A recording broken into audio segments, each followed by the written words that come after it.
keep taking my video off. That's okay. Did you bring enough for the whole group? Sorry, no. Isn't that nice? It's got to share with the whole class. You know, I've never seen Patrick, but I see him. I've never seen Patrick. Patrick, can you flash us? Can you flash us? Put it that way. Hey, this is a family show. That's a bad choice of words there. Etiquette. Bad choice of words. But anyway, okay, so it should be streaming live over on YouTube. Should be. So someone's over there and can confirm that. Hold, please. Oh, I see board meeting for September. That's a bad choice of words there. Etiquette. And I can hear it, so we're good. All right, we're live. Outstanding. Okay, so it should be streaming live. Okay, you could turn that off. Whoever's got that. I'm working on it. All right, I'm ready to start here. So we're going to call this meeting to order. We're going to go around right now and do a quick roll call. And if you have somebody's proxy, please acknowledge that as we go around the horn. We'll start with Vicky of the Supernauts. Here. Chris of the Northwest. Here. Gene. Jacob. Here. And how about Peach of Washington? Here. All right. Karen, 48 North. Here. Jerry. Here. Patrick. Here. And Lori. Here. And Lori, And you... Josh's proxy. Okay, so the record will show that Josh is not in attendance tonight. But Lori's got his proxy. Okay, first two items done. Let's move down to approval of the previous, that would be July's meeting minutes. I think Lori shot those out to everybody. So any questions, comments, concerns on those? If not, we can go ahead and proceed with the motion. I'll make a motion. Approve them. Okay. All right. So we have a second. I'll second. All right. We'll go around the horn and approve these minutes, starting with Vicky of the Vicky of the Supernauts. There we go. Approved. And Chris of the Northwest. Approved. Gene. Hello, Gene. Oh, he's muted. Hi, Gene. You're muted. That's why I can't hear you. Approved. Okay. Let's see. Annette. Approved. Karen. Approved. Jacob. Approved. Jerry. Approved. Patrick. You're muted, Patrick, just to let you know. Abstain. Abstain? Okay. And Lori? Approved. Okay. Oops, hold on. There's Terrible Tease. Let me let him in here. Okay, let the record show we have essentially all but one abstain and ayes around the horn, which is good. I'm assuming that was an aye, Lori, for both you and Josh. Yes. Okay, thank you for that. Okay. We have, I just want to confirm, we have a guest here on our, on the meeting here. That's Jim Tees, who's going to handle our YouTube feed for us in terms of any comments or anything that comes over on that side. So thanks, Jim, for making it tonight. Appreciate it. No problem. Okay, let's roll on to the treasurer's report. Annette, I know you did a lot of last minute work on that. In fact, we were talking a little bit about that the other day. So before we jump right into that, what I wanted to ask you is, were you able to kind of get some kind of tally on some of just the 8 merch? I know that's more of a merchandise item, but it is sales. Any sort of idea on what that was?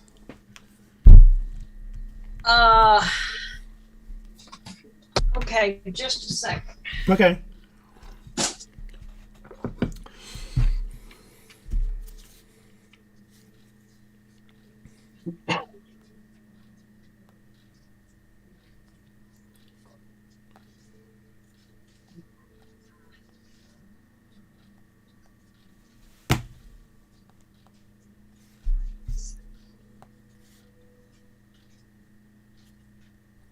I was going to look at my collect charges here, but to get some idea what we had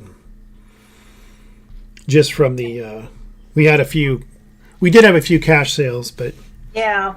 Okay, so on Monday, September 12th, I made 3 deposits at the bank. One of them was for cash sales at the event. I deposited $661.50, and we had $200 of startup, so that means the net cash sales were $461.50. okay, great. And I don't know exactly which items that went through Stripe were result only from the ape. I have no way to know that. Let's see. Yeah, Nat, I sorted out a total of those just simply by date because they appear differently than the other items that would show up there, like the orders and membership and everything else. And they should all show up on the day of the event within one day. Because I looked through all of them to make sure that the reader captured all of them correctly. I'm doing a quick tally right here, right now, off of what my phone has got here.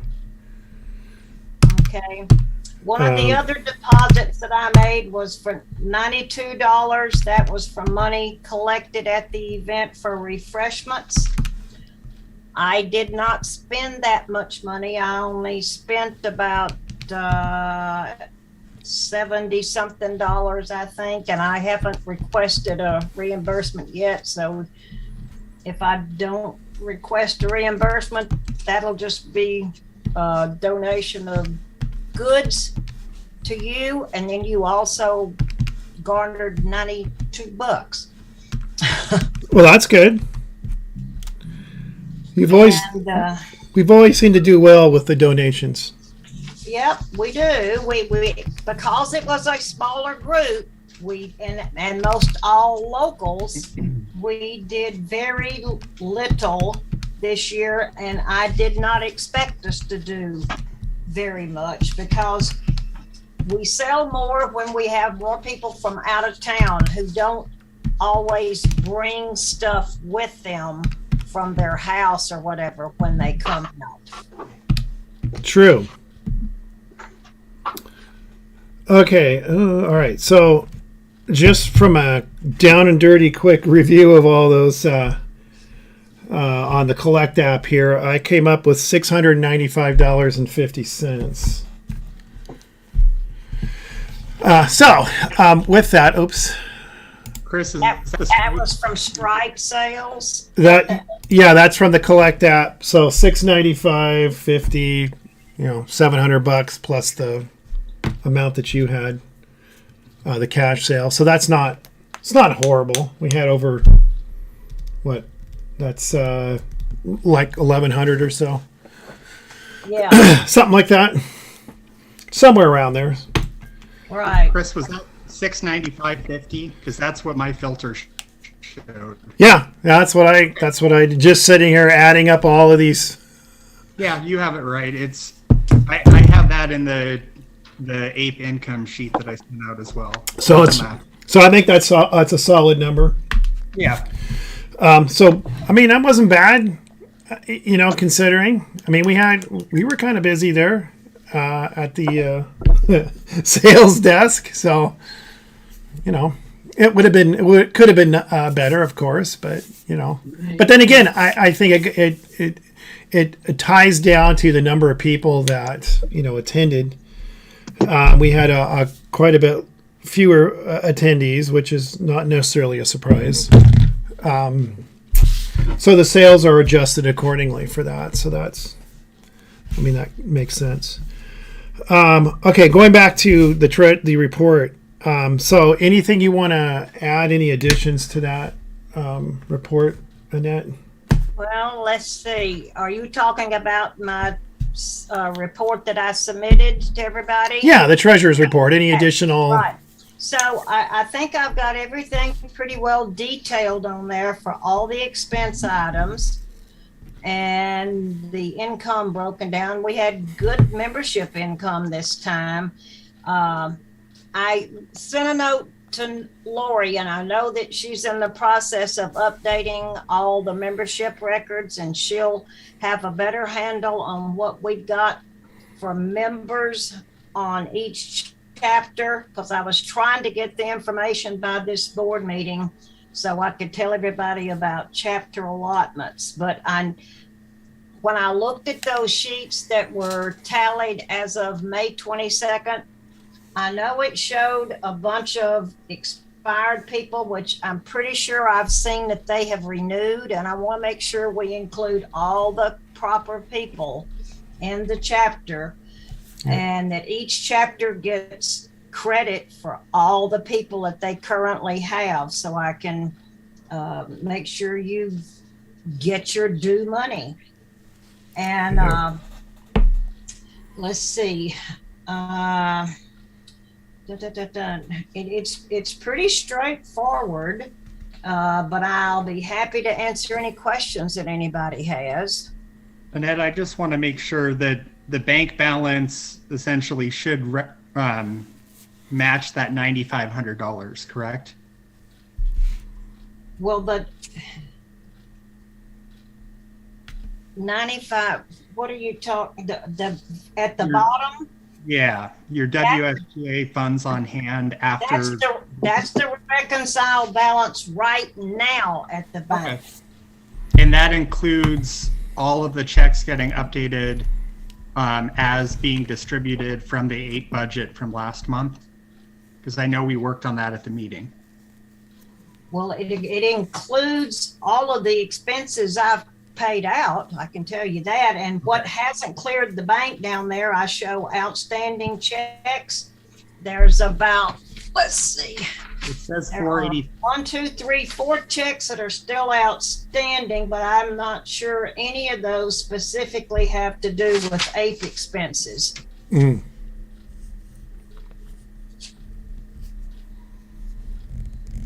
So do we think we have all? I mean, I would imagine the porta potties and all that other stuff has been. No, we haven't been billed for the. Oh, they haven't billed it. Okay, that's a little surprising. I figured they would. Remember, they didn't want us to prepay. They wanted to do it after the fact. So Okay. we need to get a bill from them. So we know there's at least that outstanding. Great. Okay. But I think everything else has been paid. I'm sure the insurance would have had to have been paid up front. Yeah, that's that 366. Yep, and then the whatever we have to No, pay that's for the parks. headquarters event. No, but we paid that. Well, we paid the insurance. It was on the report for either July or May. Yeah. I prepaid it and then I was reimbursed for Yeah. the insurance fee. Right. That's what I thought. Yeah. Okay. Yeah, that was one of the first things we paid, Yeah, and then I imagine the state parks would have been the next. and it was about the second thing we paid. Mm-hmm. So really, it sounds like the last thing we have left to pay off for the event is the rentals of the porta potties, which hopefully they'll get around to billing us. It'd be nice. Yeah, that's post-paid by a 1-month cycle. So we should be getting it by email anytime. Oh, It'll okay. be going to both Annette's email and the VP email. Okay. Well, good. So we'll get that squared away once that rolls in. So anything else from anybody on the treasurer's report before we make sure Lori is still here? It looks like she is. I am. You've been jumping in and out. I've been looking at having to keep an eye on the. Well, my internet was unstable, so I just hopped to my phone and just doing it off of data. Ah, okay. Okay, so anything else on the treasurer's report before we roll forward? Okay, we'll close that out. So we'll go into membership, and I know Laura, you've been working on that. Actually, will you come back to me because I totally forgot to pull that up. Oh, okay, yeah. We can move to the chapter reps and check in with all of them. So if anybody's got, I mean, I could just go around the horn, I suppose. I always want to know what's going on with Vicky in the Southwest. So what's going on down there? What are you guys doing? Why? What have you done and what do you got going? We just have a CETO plan for Saturday near Vancouver Lake at Blue Rock Landing. That's basically it. I mean, us as the Supernauts are going to be doing our celebration event on Halloween at the fort. So but that's it. That'll be fun. Vicky, you saw that post got bumped, right? Because Brian sent a text to the Facebook account. Oh, yeah. Mm-hmm. Yeah, if you do it that way, I can just bump it every time. Okay, cool. Just let me know which post it is. Alrighty. Sounds good. Great. Well, that sounds like you guys have got some stuff going on down there, which is little always bit. cool. Which is always cool. Let's check in with Mr. Gene, Cascadia country, or Cascadian country. It's been pretty quiet. This Saturday, the Zooters up at Waterville is going to have their 15th annual to eat event Friday morning. And that's only an event that's scheduled up in my neck of the woods right now. Yeah, I think that's kind of where they live, right? Aren't they in Waterville? Right. Yeah, they got what they call the Blue Rooster little coffee shop there, little cafe there in Waterville. Right at the top of the hill. Well, it's right just next to the city park. Mm-hmm. Yeah. That's a fun event. I've been there 3 times. Gene, I have a question about that event. I reached out to Pazooter about it to see whether he wanted us or would allow us to do merchandise at that event, sign up people for membership and anything. He doesn't have an issue with it. Are you okay with that if I show up to the event on Saturday as I have the day off? No problem here. Okay. And Cool. if we can approve a membership list, I can bring the member coins for your people because it looks like about half of your membership list is going to be at that event. Sounds like a good idea.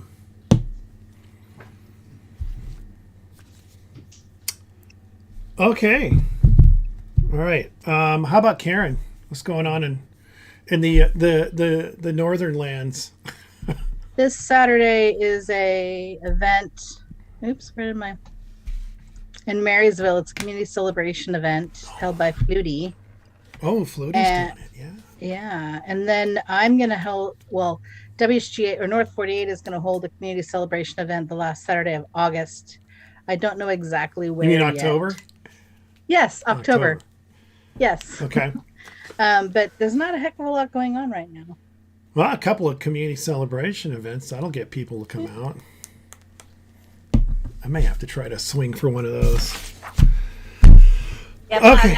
I know that her 48 North, and there's one in Olympic Peninsula that are also flash mob events. Hmm. Yeah. Yes, she said TBD as far as information on the flash mob, but yeah, sounds like it. Nice. Okay. Cool. How about Patrick? What's going on down in the South Central? So we held our Indo summer picnic event, and that went pretty well. We had like 25, 27 people there. Wow. Well, So that wasn't too bad. Also did need to let you know that for South Central, I am actually going to be stepping down after this meeting. And so I need somebody to hand over all my stuff to. We do have somebody else here in the chapter who is interested in taking over. Okay. I don't have the time for WSGA. I won't be able to attend the rest of the meetings this year. And under 5.4.2, you need to attend at least 75% of the meetings, and I can't meet that requirement. Okay.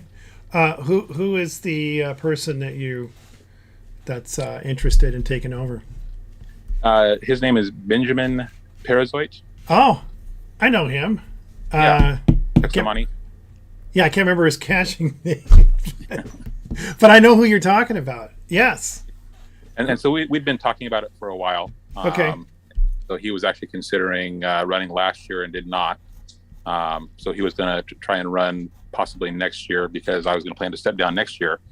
But like I said, I've not had the time to commit to the position. And so we've kind of been talking about it coming up to this meeting and see if maybe we could do a transition or if you guys would be interested in talking to him and see if he'd be a good person to fill that. Yeah, he is I know he's a WSGA member, so that's kind of Yeah. the key. The key thing, he's got to be a Correct. current member, and I'm pretty sure he is. And He has I been. do know the guy, so His Okay, caching name is Texomain. yeah, that's it. Oh, yeah. Yeah, He renewed at the Geo Challenge, the coin challenge down there, Yeah. if I remember. So No. he's current as of June. He Yeah. should be. Yeah, he's a great guy, and I know he helps out during the coin challenge too. Yeah. Yes, he does all of our puzzles each year for the puzzle caches. Well, I think he'll be a great replacement for you, Patrick. Just, I mean, again, this is somebody I know already, and he's obviously a volunteer in the community already. So this would be an easy step into for him. Yeah. So I'll reach out to him. So you'll take care of transferring all the gear. Yep. Okay. And then Playing in my ear. then what I'll do is That's playing in my ear. I'll just do a quick, hello and Something. welcome aboard and let them know Sorry, I when was the just next trying to get the answer. next meeting will be and all that, which will be in November. So I'll get him up to speed on that. So, well, great, and Patrick. we can discuss it later on after the meeting too. We can reach out and have a discussion. So Yeah. I can get you his information. Cool. All right. Well, I'm gonna be sad to see you go, but I totally get it too, though. I really do. Yeah, and like I said, I just feel bad. It's just I haven't had the time to give to you guys that I really should. So Yeah. it's I wanted to find somebody else who could do that. No, I appreciate you, letting us know, and more importantly, having somebody kind of in the wings to step in. So that's fantastic. So thank you for that, Patrick. I appreciate that. Let's go to Jerry. What's going on in the IE? All right. Well, we had what was supposed to be a kickoff event on September 1st. Had good attendance to that. We had it at a trailhead that's going to host one of the Geo Tour caches. We have another one scheduled now for October 1st that just published this week. And it's at a different trailhead, but also one that's going to have one of the Geo Tour caches at it. So it should be good. We had a CETO event last Saturday at one of the county parks. And then we have another one scheduled for next month on, I think, the 15th or the 16th, also at one of our county parks. So got some events going. We got quite a few local events. Other than that, I know Jacob has a CETO planned in Spokane coming up next month. And we have a couple of Halloween themed events that some of our cachers already have on the calendar. So Oh yeah, it's that time of year. Great. Well, as always, you guys got something going on down there, which is We try. fantastic. Yeah, you guys really do a good job out there. And like I said, you got a lot of active folks doing stuff like that. So the CETOs are fantastic. So I'm glad to hear that we got a few of those going on around here. Just fantastic. All right, Mr. Of the Northwest. Hey, I'm jumping on the CCE bandwagon as well. Looking for October 15th event in Seattle at the German House. right. I know we've been talking I about like that place. Oh, you know it, Karen? Oh, you've been there. Is it the one down in it's like the big beer hall place? Not necessarily a beer hall. You're maybe thinking Rhinehouse. This one's on 9th Street. It's where the German Heritage Society meets. Oh, okay. Founded through Then no, Rick I don't think I Mann, know who it. does German dancing, and that's where they meet as well. So Cool. it's a great themed ballroom that's available to us at an absolutely great price. So Awesome. Sounds cool. Yeah. And of course, there's been a bunch of events scheduled all around the Puget Sound chapter. Hey, It's Chris, just ongoing. Yes. What's your time on that? Oh. October 15th. Yeah, what time? Oh, you know, afternoon. L'heure? What? L'heure, Oui, l'heure. 2 to 4. Oh, I won't be able to make it. Damn it. That's why I planned it that way. I'm sorry, buddy. Can you push it? Can you push it 1 hour forward? I don't know. Okay. Is it already Booked. posted? No, it's Oh, I'm okay. still, in email conversations with the parties, but Yeah. we've Yeah, mine's not posted yet either. we've reached an agreement, but money hasn't changed hands, so I don't want to. You don't want to jump the gun and Exactly. and launch an event. Yeah, you don't want to make that mistake and have to go, oops. Yeah, exactly. So it's in the works. I feel really good about it, but I don't have it posted yet for specific reasons. I'll watch for it because it sounds fun, and it's not far from me. Oh, nice.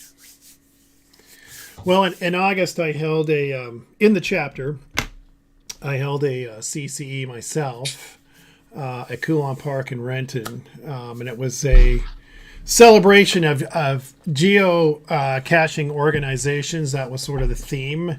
So quite a few folks here were there. We had I think we had well over 100 people there easily. Yeah.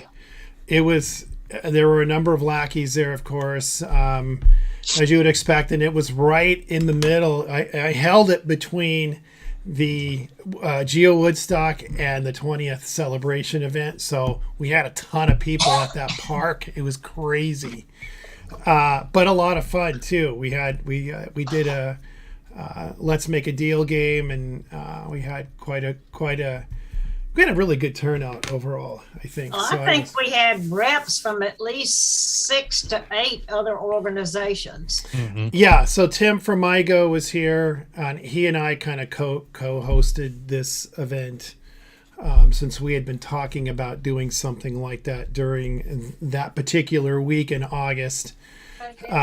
So this really turned out well, and yeah, we had people from Geo Alaska. We had some folks from the Bay Area. We had people from Minnesota, the Minnesota Geocaching Group. Of course, MyGo was represented. Oregon Oregon. We had and some. Alaska. Yeah, Alaska. You had Maryland too. Maryland. WSGA. Yeah, we had a pretty good representation, which was fantastic. So, really turned out well.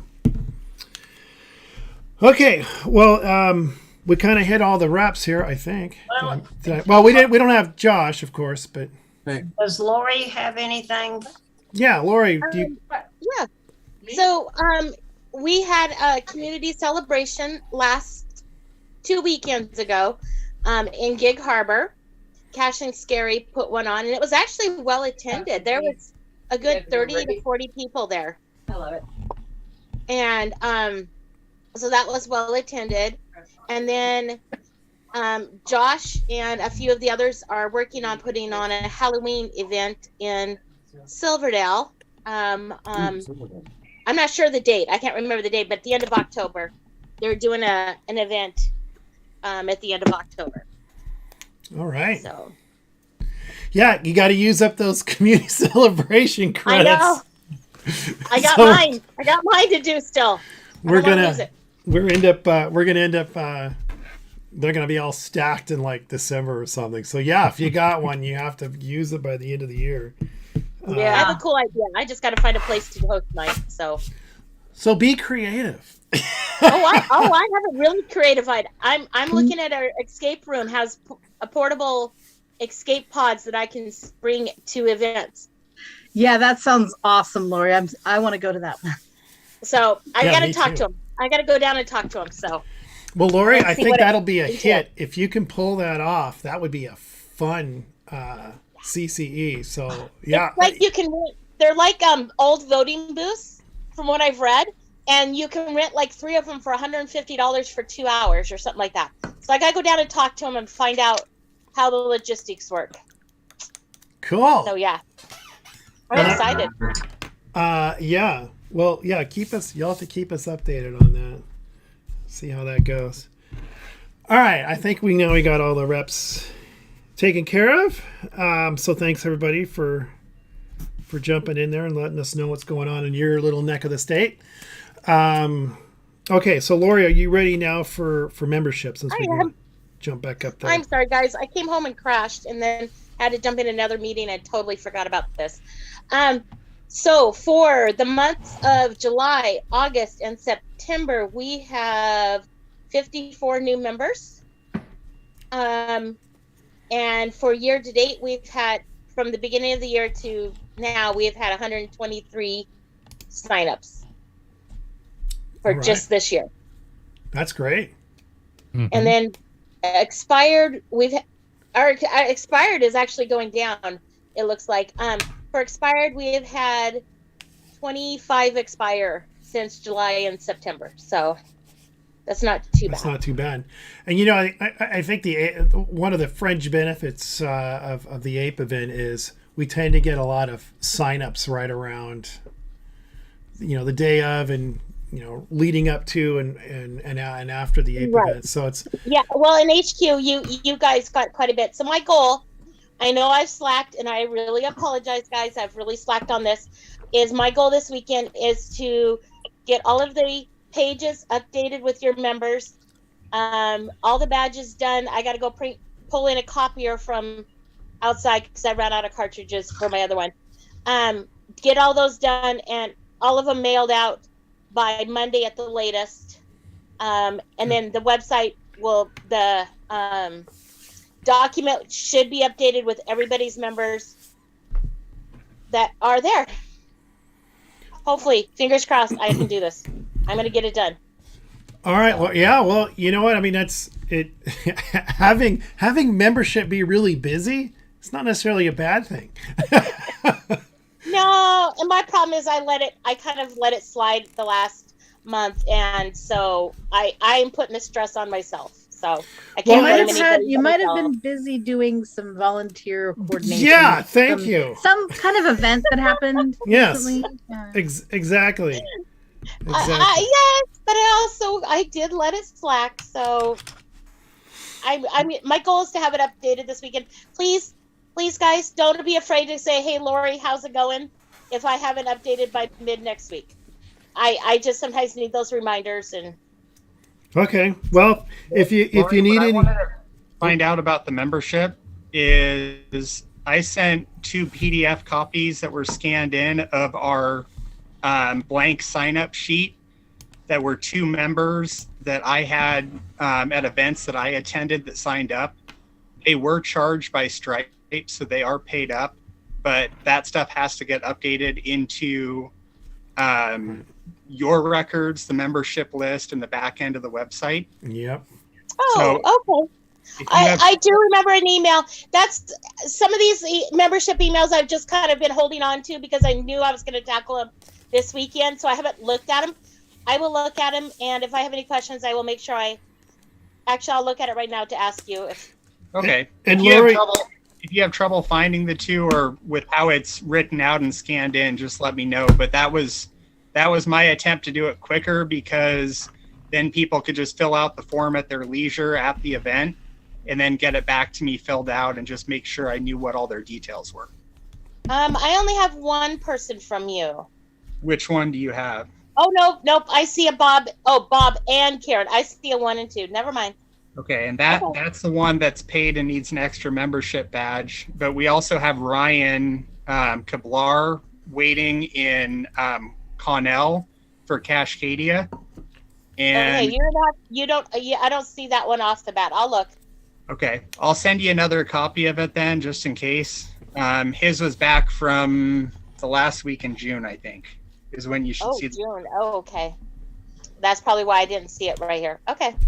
The update that's needed that Chris passed along to me, and Jerry can confirm this if he's still here listening in, is Chris had an issue with my ex-wife being listed as a member or not being listed as a member. I checked back through our emails, and I sent you an update on that the last time I talked to Jerry about it prior to his last event, which would have been in March. So on March 6th, we got an update there saying that her badge went out to the wrong member in IE by mistake, but it needed to be corrected because her name changed. So she is a current member. She is paid up. The Stripe payment never got canceled. So we have the money for her membership, but it's her badge that needs to be updated. She actually reached out to me, and I took care of that in August. Okay. Yeah, and Jerry asked me at his kickoff event in September, and I had the shared membership list at that time, and she's still listed at the bottom of that list in red as expired. So because when you I haven't updated since whatever date is listed on there. So that's my goal, to update that. Okay. Well, Lori, if you need any assistance with any of that, let me know. I can help you with it. Honestly, what I have to do is a lot of it. I don't know if anybody can really help me because I'm doing a copy paste on 2 different documents. So it's kind of something I just need to have on my computer and go back and forth. It doesn't take long, but it does take long, but it doesn't take long. Okay. You know, so I appreciate the offer, but I don't know if anybody can honestly help me, but we'll see. If I need help, I will reach out. Reach out. Okay. So Absolutely. 2 questions from South Central. Okay, go ahead, Patrick. Ryan Kablar Connell, he's also in the South Central area. Did he request to be in Cascadia?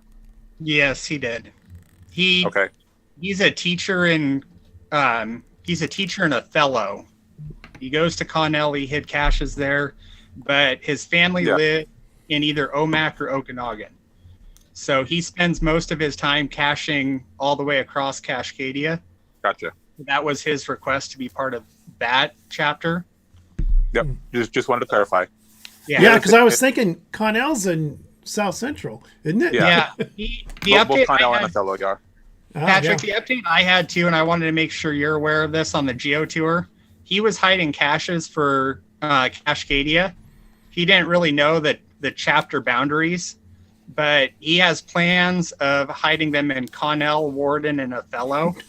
And those are all in your chapter, but I didn't know if you wanted those. I reached out to him, and he said that he was not interested and wasn't going to hide anything and didn't want to do it. How long ago was that? That was a few weeks back, almost a month ago. That's changed. Okay, because I sent Antoine the whole spreadsheet with like the dozen caches that he hid for us. 3 days ago. I got kind of frustrated because everybody who said they were going to do caches backed out, and I got stuck with a bunch of caches. So I honestly just gave up on the whole thing. Did he reach out to you on behalf of South Central then, or did you talk to him about that? Yeah, I reached out to him because you had told me originally that he was signed up as a new cacher in the Connell and Othello area in South Central. Yeah, that's why, because he's already hit all of his. They're all for Cascadia or a mix if you want to move them around for chapters. But he's going back into the school year. He won't reach out anymore at this point. Yeah, no, like I said, this was back in August when I talked to him. Okay. So the other thing I wanted to ask about is Jen Davis from Tri-Cities GeoCoin event also reached out to me. She was trying to log in. She said that she was told that somebody was going to renew her WSGA membership for free based on the sales that were done at the GeoCoin event. What? And so she tried to log in and couldn't log in, tried to recover her account, and it's telling her her user account no longer exists. When I went out there to look for her username, Enjoy the Moment, I'm not seeing it listed in the user list anymore. So Patrick, she is a paid member because we dealt with that at the coin challenge. So Chris would have had some of her details updated, but I had to go back with him and update her actual cash name as she wanted listed. And that should be in there correctly. But that'll be part of Lori's membership update because part or all of the people that signed up at the coin challenge haven't been put into that update yet.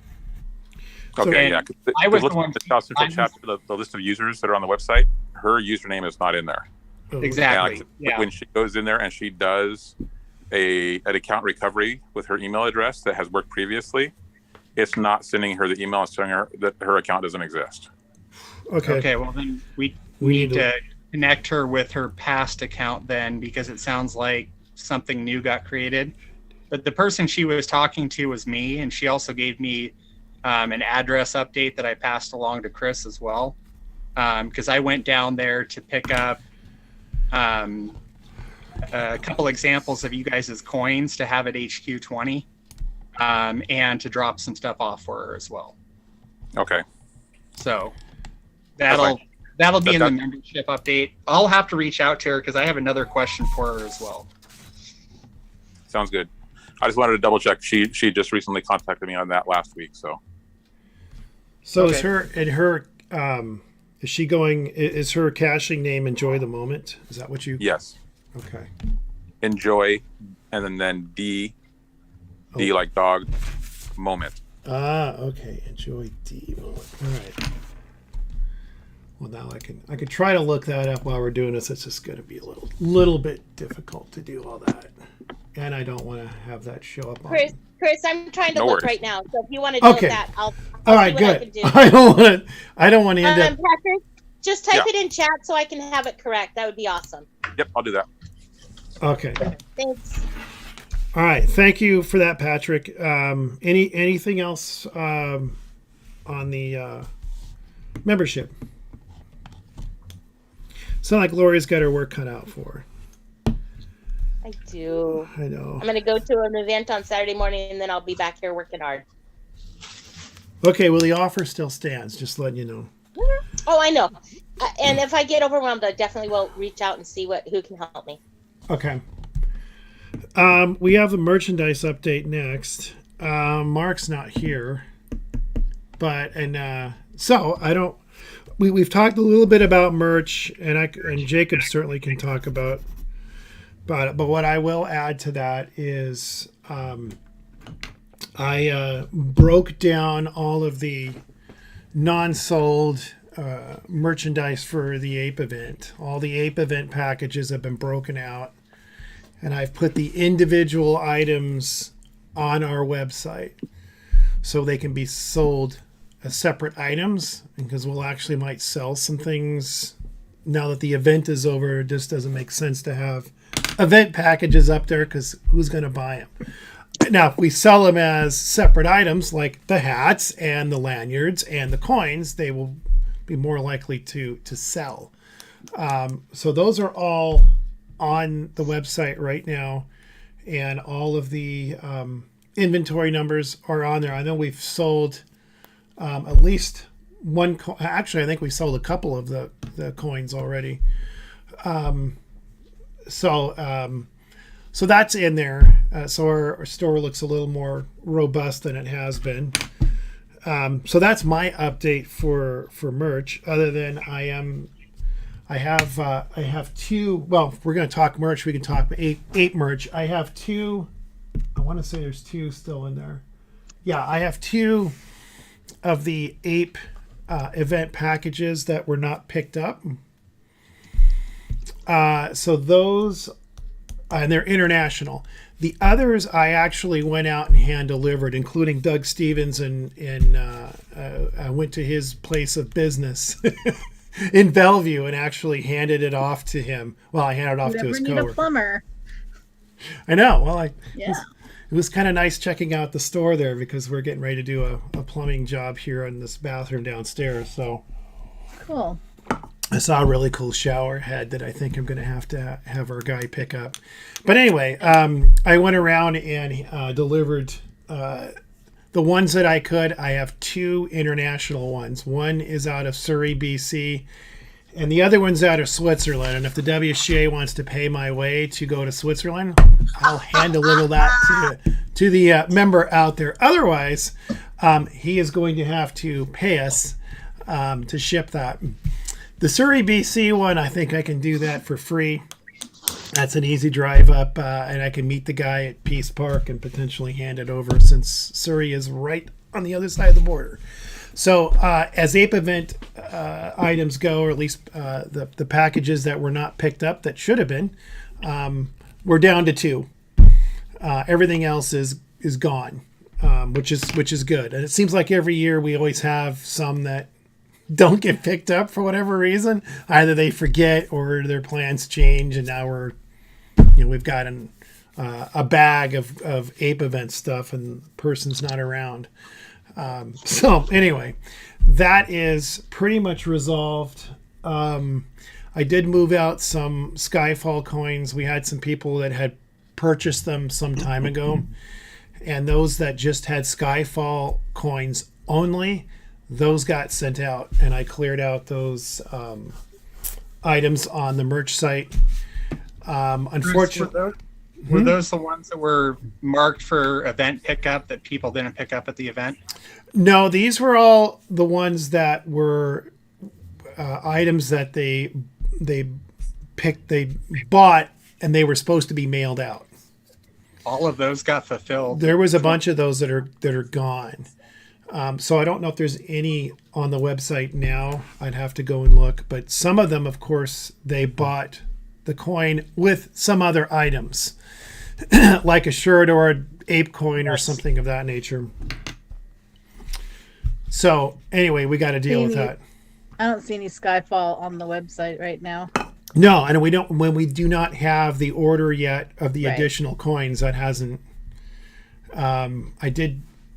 I did ping Janae, but I don't have an ETA on those as of yet.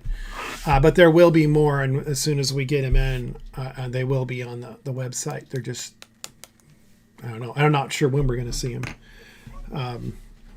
I suspect it'll probably be a while. So anyway, that's what I've got for merch at this point. I don't know what, Jacob, do you've got any? Well, Chris, I want to clear that up because my audio is cutting out. So I apologize if my internet's unstable. I get everything blocked off so I can just do audio. So everything that was locked up with an event bag pickup that was shipping related all got shipped out in the 3 weeks after we received that, which was a couple days prior to the HQ20 celebration. So that was all shipped, and we have tracking and everything. Yep, we're losing you, Jacob. In fact, I think we may have lost him. I'm there you back. Like I said, it's going in and out. Good. So okay. That was part of the backlog that I had of about 90 different orders that were locked up for shipping, refunds, cancellations, all of that. So all of that got shipped out. That's why I was trying to avoid double fulfillment and work on that list and bounce it back and forth. So if we have any coming back or anybody reaching out, it's probably because they got 2 items. Okay. I mean, I haven't heard anything like that as of yet, and so we may be okay. And that's also where all those emails are coming back between HQ20 and the first week of September, is reaching out to anybody that had an issue at either Geo Woodstock or the HQ event in regards to that merchandise, if they had received it or not. So when you're seeing contact forms and everybody bouncing emails back, those are emails by request that they do that to confirm what they have and what they didn't have. And that's when those orders were being marked off. Okay. So Well, it's down to only like I think 18 or so. I'm not sure. Yeah, and the list that you have too, I can look at it. I sent it to you and the rest of the people that were part of the group planning. It was down to 19 the last time I checked it, and that's as far as I can get the list. Yeah. The reason that's the case is because if there's a distribution list at the APE event for something like 15 orders that were left as event pickup that people hadn't picked up yet, those are the ones that we just need a list of whoever was distributing them as the volunteer at the event, signing off or checking off the people received that stuff. So you should be able to go down that list and check off every single one of those. Except for the 2 international orders that are sitting here that we're going to have to resolve, which means I'm going to have to reach out to those 2 folks, and particularly the one in Switzerland, and get that mailed off, and that's gonna cost a. Do they speak English, or do you know if they speak French? I can translate in French in writing. We may have to take you up on that. Yeah, why not? And Chris, before you do that with those ones as well, can you check the records on that too, and check the emails to make sure those people didn't reach out? Because there's still a chance that both of those people were in attendance at HQ 20 and picked up their stuff at that time. Oh, that's true. Okay. Because there were a lot of complaints there that they were expecting that merchandise by those 2 big events. So that's where a lot of that merchandise went out to people that had already paid for it. Yeah. Like I said, I worked back through a backlog of like 90 orders that were like that.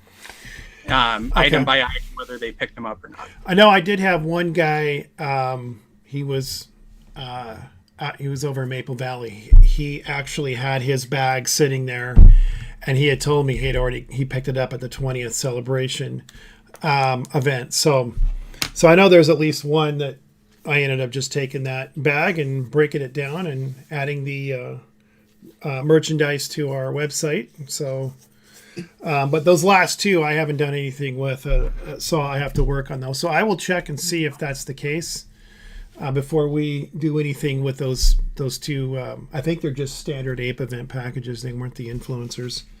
And if we have to make arrangements to mail them, then I'll have to set that up where they can come in and pay for it off the website, and then I'll send it out to them. Okay. I have a question about the complaints that Jacob keeps mentioning. What complaints are you talking about?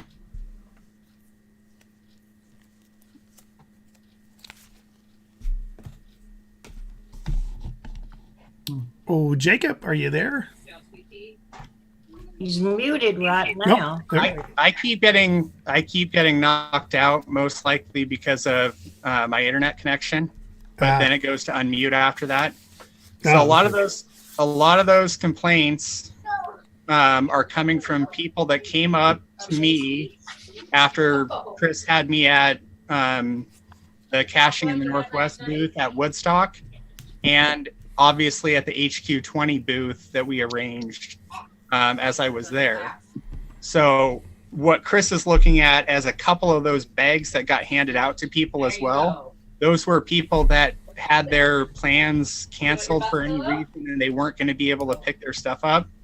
So it was a limited number of cases like that. The other ones are just simply we posted merchandise for coins about 2 months ahead of time, and people were expecting that stuff to be shipped. So I don't understand your first comment about someone's plans changing. Why is that a problem for us? I don't understand the statement or the complaint. Sorry, my internet's going back again. So that's where most of those complaints came from. Okay, you're being very general, and I've asked specifically through emails and up until this meeting, what specific complaints were there? Like, can you quantify a general? Because the last complaint you just mentioned, you're like, they had their plans changed. I'm like, if someone's plans changed and they couldn't pick when they thought they could, that's not a complaint, and that's not our problem. Okay, so the example would be like the person that Chris is talking about from Switzerland. There were people that were coming in for those events that had a packet or had stuff for shipping. They were people internationally coming in, expecting their merchandise to have been shipped to them, arrive and received it. The thing that happened there a lot is when people saw that the date was in September and they had already purchased that stuff, they were planning to do the ape cache between HQ 20 and Woodstock towards the end of August. And that's why they had paid for shipping on some of the items, because they were going to take the items with them to the cache. So the example of somebody from Switzerland would be the case where they had planned a whole month's vacation, and there were people that came up saying, I was going back early. Can I get my bag? Because obviously you can't ship it internationally. Well, I mean, I don't know. That's a complaint necessarily, Karen, or I mean, It's just a special circumstance. Yeah, it's a special I mean, again, they should have known. I mean, they were probably expecting the ape event to happen, when it usually happens in mid-August, and obviously they weren't paying attention to when it was actually scheduled, which was September 10th, and I do believe it was even noted on our store site about it. But hey, people do that. The same thing got caught up in the T-shirts too, because people have ordered those in the past and they've been included in some kind of cost somehow, where they have a link to go to Red Hat, buy a shirt, and it's included. Well, a lot of people did that thinking that's how it was working, realized that that was not part of the cost. And then the people internationally also realized that Red Hat does not ship internationally at all. They were very clear that T-shirts were separate from the event packages. Like I said, being clear about it and having a complaint that it was run a different way in the past are just, they're two separate things. It's not anybody's fault. It's just, that's what people are bringing up. Okay, I guess I wouldn't. Okay.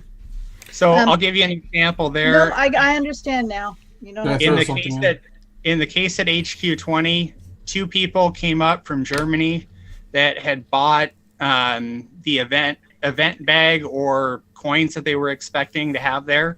They mentioned that they went through the process of ordering with Red Hat only to receive an email saying that they couldn't ship to their country. Well, we don't have a location here that we could receive their order on their behalf and give it to them at an event like that. Yeah, true. So I mentioned to them, we had other coins, we had T-shirts there. If they wanted a T-shirt, you'll see in my report, I put a comp for T-shirts and I just gave them their T-shirt. It's a cost of all of $9 to us. Okay, so in the future, if we do another ape event and we offer T-shirts to Red Hat or somebody, we'll have to add a line item to know that we have to figure out someone who can ship internationally. Well, right, yeah. I mean, I don't think essentially you would set up a drop ship address for all of those people that do that. Just give them our PO box. They ship to the PO box and then we hand it to them at the event. If they're coming to the event, otherwise we find another way to ship them. Yeah. Hey, go ahead, Antoine. Since I'm sorry, guys. Yeah, I've had my hand up for like 20 minutes. Jacob, you're right about the Dropbox. There's another way to do it. There's also these mailbox businesses that are usually on the borders. You could quite literally make that the endpoint, and then once you can actually ship from there too. Yeah. With special instructions. So that's not a bad idea, but I'm going to be honest with you. How many international orders are you going to get per year? Does it justify? Number two, this is important. Oh man, Geo Woodstock. I had one guy come up to me and rip me a new one because I was not Jacob, and Jacob had said something to him about some product. Number 2, there was a little lady, blonde, at HQ 22. Same thing. She was like a member from like Smyrna, New York or something like that. And she didn't want anything of me. So when it comes to like complaints, Karen, I think you're right. I think people just can't read. It's evident. They just can't read, period. Agreed. I think people need to read and pay attention more and take responsibility for their ordering things. It shouldn't be our responsibility that they can't read. I understand it's inconvenient, but I'm so sick of people complaining about stuff that they can literally see with their human eyes. Yeah. At Red, I want to just mention really quick, Red Hat, we're still waiting weeks for our shirt from Red Hat. I do not care about that company. Thing in past years as well with Red Hat, because I did that in 17. And then I never ordered from them again because there's no way to contact them and get an update on the order. They don't have customer service for it. And after I waited a month, I just canceled the order with my credit card company, and they wouldn't even process a refund on it because they had showed it as fulfilled. Well, I'll follow. I've heard from other people who are really happy with how quick they got their T-shirts. So I'll follow up with her and just ask her about the pending ones. Everything. Yeah, I can just say, hey, what's going on? People are. Well, I think we just got our shipping notification today, but it's been weeks goodness. of not hearing anything from them. So just to kind of give you an idea. Well. And the I wasn't really thrilled to go with that option, but my hands are kind of tied at that point. But the three comments that we have it with Red Hat, though, specific to it, is Jeff Gear Guru said something about the color options, and you'd have to ask him exactly what he was talking about, but he does. He told me they weren't labeled. Is that what it was? So he had some issue with how it was presented and how many options there were, and it made it very difficult to order. And then he told me that they just weren't labeled. The colors weren't labeled, and I'm not exact. Well, I'll have to go look, but it seemed a little. I don't know. Yeah. When Jeff and I talked, it seemed like it wasn't as much as labeled as much as when they clicked on a color, it didn't come up. So they couldn't see the color. I think that was the issue. Yeah, I was having a hard time understanding exactly what he meant, but I told him I would circle back with him. I also have a question about we gave someone in Minnesota a snag the tag at HQ 20. Yeah, we gave people internationally snag the tag too, and most of those people hid them in Seattle before they flew back. No, I'm not saying. I'm saying we didn't charge this person for it. We gave it to him. Are you talking about Joshua Johnson?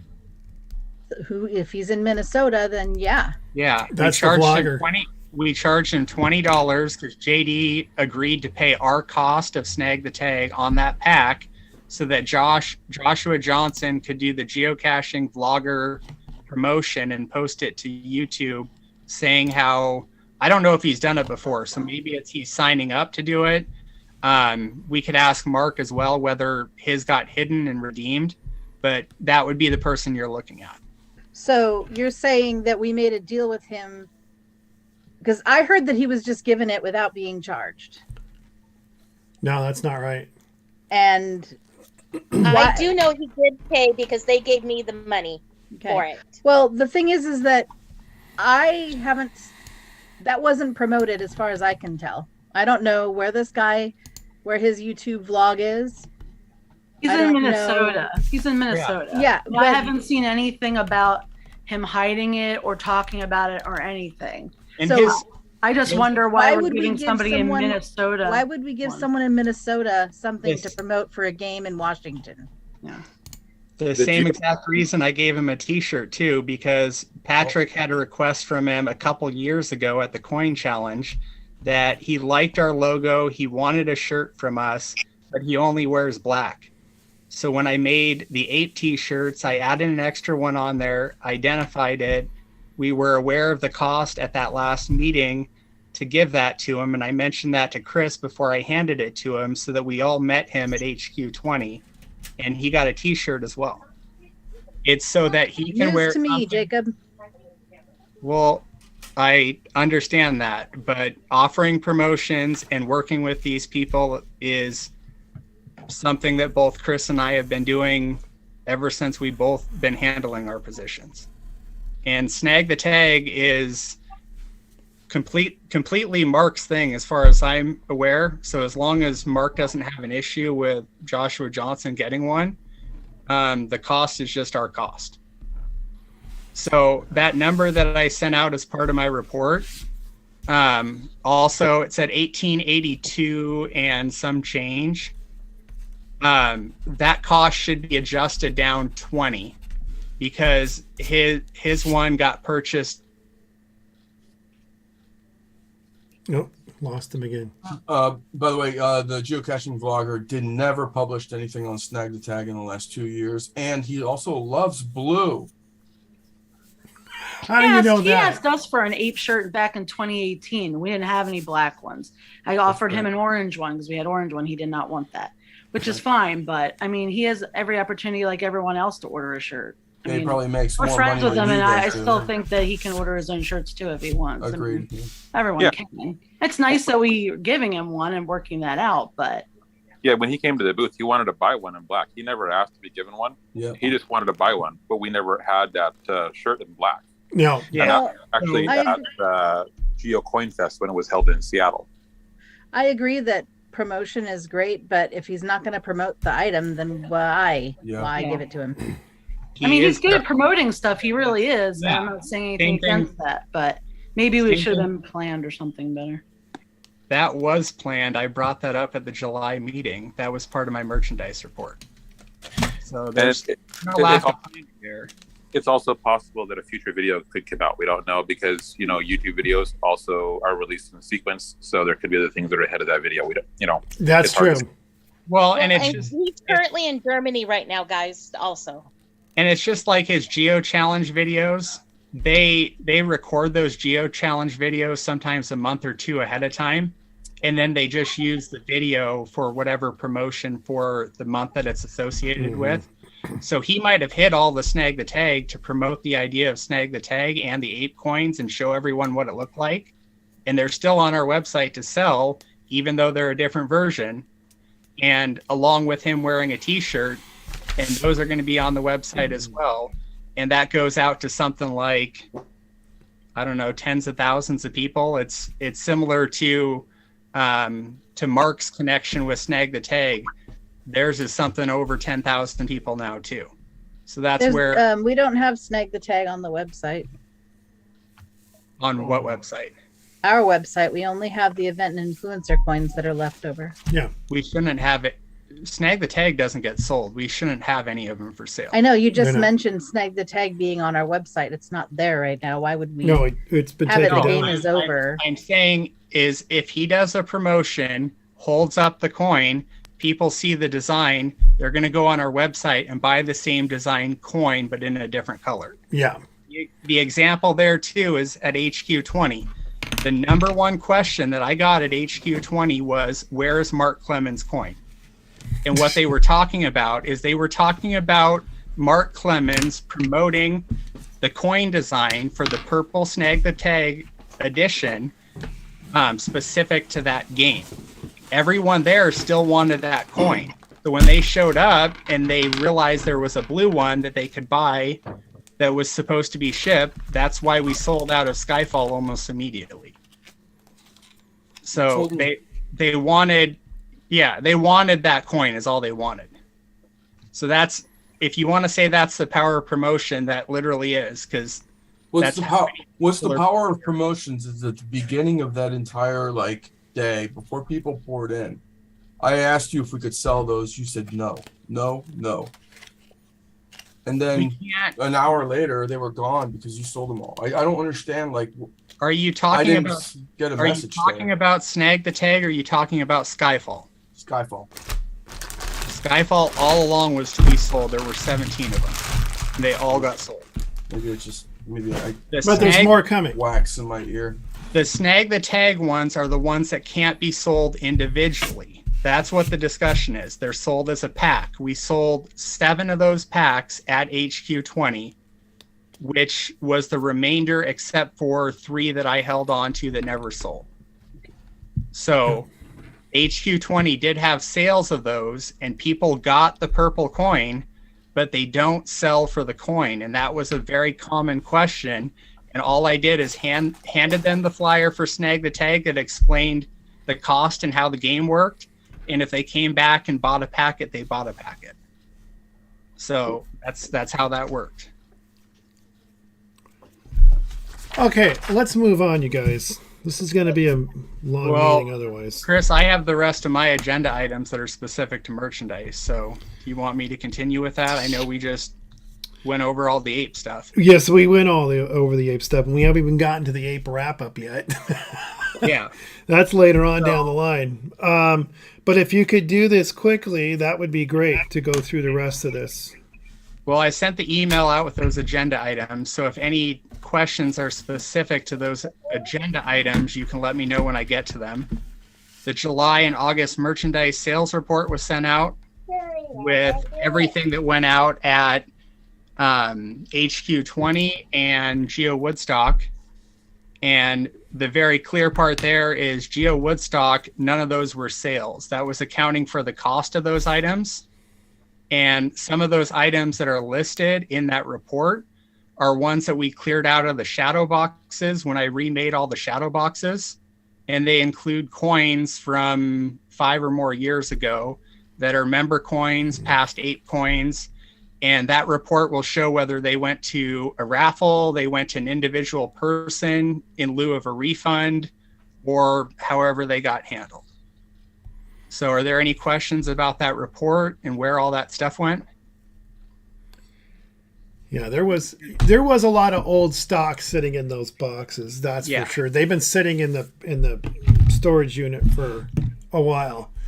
So there was some very old stuff in there. In fact, I was surprised we still had some of those things still sitting in there.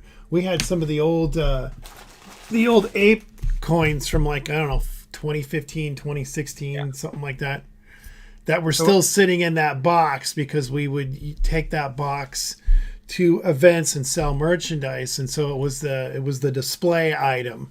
And we had a couple of them because we'd have one side of the coin and we have another that would flip the back side of the coin.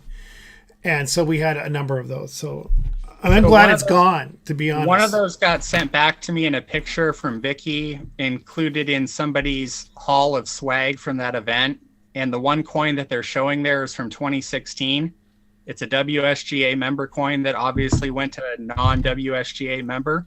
It was either in a raffle that we put those coins in for the main event, or somebody got it at the booth for some kind of refund.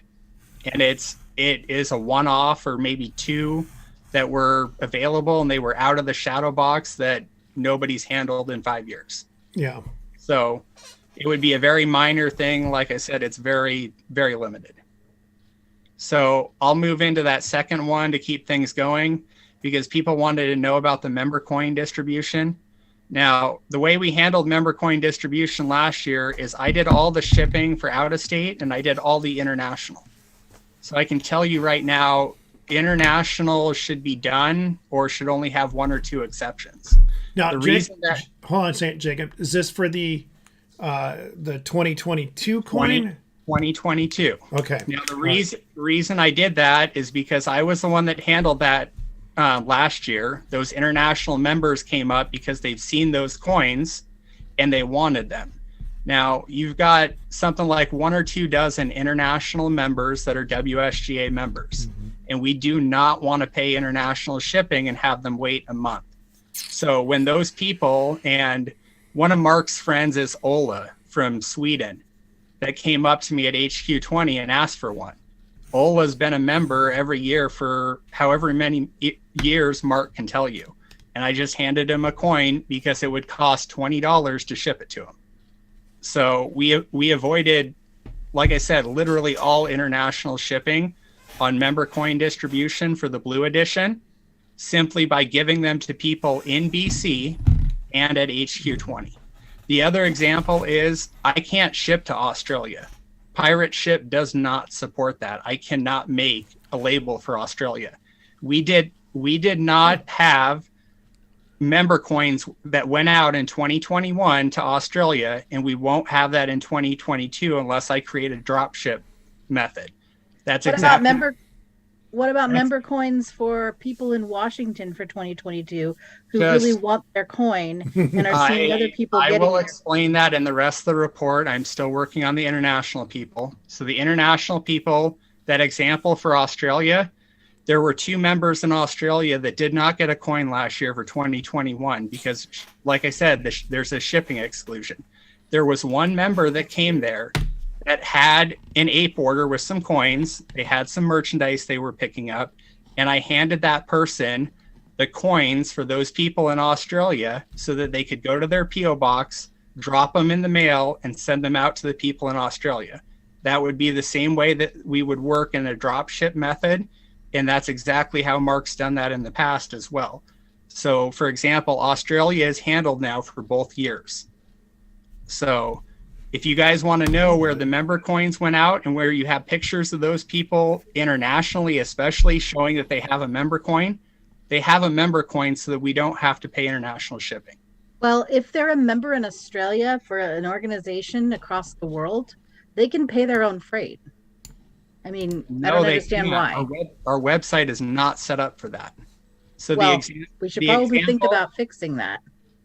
So you want me to remove all membership for all of our international members because That's not what she's saying. She's just saying if you're a member out of state, maybe you should help us pay for some of the shipping. they do. They buy membership for $25 and they have no expense from the group other than getting 1 coin. Except that we have to ship it to Australia. If you're in Australia and you are a member of an organization halfway across the world, I think you can pitch in for freight for your coin. Well, that brings up an interesting point. And ultimately, I think we would have to set up a different level of membership, basically an out of the U.S. Yeah, we could do that too, but it overcomplicates the situation. It does. What I'm trying to explain, though, is we charge $25 for membership. Somebody in Australia gets no benefit of membership other than a coin. So if we produce a coin for less than $7 and shipping is under 20, all of their $25 goes to getting that coin and it's built in. A lot of international people, especially in Germany and England, their shipping rates between 10 to 15. So we make about $10 from those people when all we do is give them a coin. So that's why when Lori has them on the membership report, their chapter allocation goes to whatever chapter is lacking numbers. So some of that money goes back to the chapter and they're an affiliate member. We don't lose money on those people. Like I said, the only time we lose money is when we ship coins internationally. And that was not a problem. I guess I don't understand why it's been a priority to get the international coins out and not the people who live here. We have members been asking for member coins for a while now, wanted to know why they couldn't pick them up at any of these events. We're seeing people's pictures of international people getting their coins. And I had a lady ask, can I get my coin, at 8? I asked about it. Nothing was done. So we have members here that are paying members for years and they have not even gotten a coin yet. And here's the explanation. It's the simplest explanation. Is our people that get coins that way get them from the chapter reps. In order to do that, we need a distribution list and we need to close last year's coins. I just closed last year's coins this week when I sent out the rest of the ship coins from Karen's distribution list from the 2021 members because I got back the names of people that she handed them to. That closed out this year. Now I asked for a coin distribution list, which has not been updated since May. And we need that and we need approval to send all of those out. Those all get sent out in bulk. There's going to be about 200 of them this year. And it's a lot more time intensive process than simply handing those coins off to people internationally so that we don't charge them shipping. They are a group of people that way that's easy to clear out. The other example is everybody in Canada.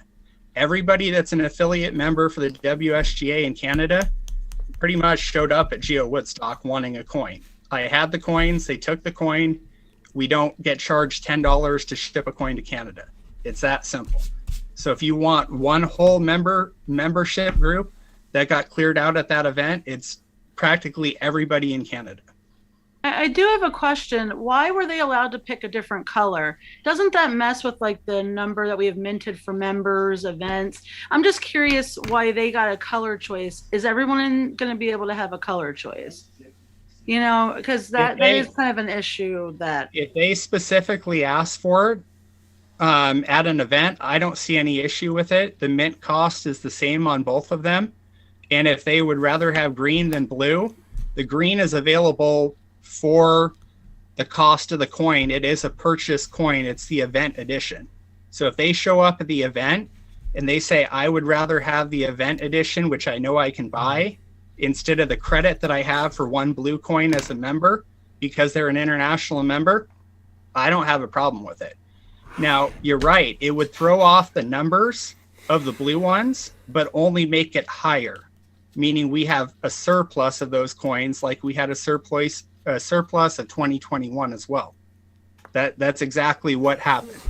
I'm going to have a surplus of about 20 of them. So the problem with doing that and giving them a choice is that we've allocated a number of member coins for members. And if somebody wants a different color, we've planned on them to be sold and have income coming from those other coins. I agree. So now An you're going to executive decision shouldn't be made without asking the rest of the members. Absolutely. Right. I agree with that, because the member coins, I mean, we don't make money off of those. I mean, yeah, they are paid for with the membership, but if we have to mail them out, we're losing money. Hence the international and even locally, we have to mail those out, and that's like, pirate ship. It's $3.75 a coin that gets mailed out. $3.37 minimum. Yeah, and it goes up from there. Yeah, that's why international is a big deal, because I can't ship anywhere internationally for less than $10. Well, I propose that we return to this member coin issue in a separate email string or something, and perhaps throw out ideas of how with the issues that were brought up. And I will finalize that conversation, because it depends on Lori, and I know Lori's working on it. It'll be some time before she gets that membership list complete. The last time it was updated is when I asked for it at the meeting in May. That's the most recent update. Jacob, I'm saying that I'm proposing that we discuss the issues that have been brought up in a separate email so we can move on with the agenda. Exactly what I'm trying to do, Karen. Let's clear out the conversation. So after that point, it'll be ready to be done for 2022. My proposal is this. I'll put it forward as a vote. Why? For the chapters that know that they can get their coins out and back to me before the end of the year for 2022, I'll send out whatever number you request to give out to your membership once that list is completed. Now, I propose a date for that membership list to be completed as being the last date in September. I have arrangements to have people work on that and do the distribution of those coins and pack them into mailers and send out the rest of the affiliate members in the US that we send out to different states, and get that cleared off as well. And that would include essentially a chapter rep request for the number of coins you want to be able to distribute through the end of the year. So if you guys are okay with that date and that arrangement for the rest of the international or the rest of the affiliate out of state, like we handled it last year, I'll do those the first week in October, and I'll post an announcement saying that on Facebook or wherever else you guys want, including the website, for that to be a detail. I want this to be simplified. What I'm going to suggest is Lori get us each chapter a list of current paid members as of 9/30/22. How many memberships are on there? That's how many coins that get sent off to that chapter. Simple. Agreed. It's easy. So Lori, I hate to add more to your your pile. No. But if you could run it by chapter and then get those over to Jacob, and then he can, if Southwest gets 30 2022 member coins, put them in there with the list and send them off. It's gone. So same for Karen. That gives you a deadline as well as a chapter rep to give me the number you need by the end of the month. No, What? The reps don't have to give you anything. All you need is the list, the membership list as of 9/30/22 that Lori will provide. She will give that to you, and you can count how many members are on there, and then just package that up and send it out. Here's 30 coins to Southwest. Boom, done. Here's please don't ship the Portland ones to the Portland people like last year, because they come to our events, so I can easily hand those out. But see, I think doing a batch send out to the reps is so much easier. The reps are going to have the events. They're going to save us money by not having us mail. You guys, you reps are going to see these people at events. Easy peasy. You're going to see them. So this will save us a whole bunch of money. And I think if we bulk ship, 30 coins or whatever the number is per chapter, it's going to vary. Obviously, Gene will have a few less than say Southwest or Karen. But the point is, we're going to mail those out. You're going to get your list. You'll be able to check off, okay, this person got theirs. It's easy. It's done. It's simple. Can I bring up the one point of discussion from the last 9 months of how that's been handled? That's going to be the complication there. Is the length of time that it takes some of the chapter reps to get them out to their members and get a list back to me. Because when the list gets back to me and I realize that only half of your chapter members got coins, I have to ship out the rest of those coins to the people that did not pick them up in person. And some of those have been delayed this year, 6 to 9 months after we first shipped out coins for 2021. That's part of the reason some of those coins are going out at some of these events as well, because they're that far behind, and there's people that are coming up to me saying they never even received last year's coin, because the last year's coin were in the hands of chapter reps that didn't get them out, and I still don't have a list back. I haven't gotten all of mine out to people. I've made announcements on events saying I'm going to be at this event. Yeah. If you haven't gotten a chapter, I've Aaron, reached out to people. I sent you that email. Yours are completely done. For the people that you did not send me, I shipped every single one of those people that's not on your list, but is on the chapter member list, getting one of those coins. They're all done. That's the process that I'm saying is complicating this, because people are coming up to me at events in August of 2022 asking why they didn't get a coin that first started going out to chapter reps in February of 2022, and it was the coin for 2021. I want to avoid that with the 2020. Long time to wait to ask for your coin. Well, it's because here's a proposal then. Why don't we set a date, like 2 months, for the chapter reps to be able to get them distributed, and then if they haven't done it by then, we assess and find out how they're going and decide, do they go back to the merchandise person to ship out, or do we hold on to them for another month or two and see if they can be distributed? And then by the end of that second deal, it's like, no, okay, this is the cutoff. It goes back to the merchandise person, and that person mails them out. Yeah. Sounds good.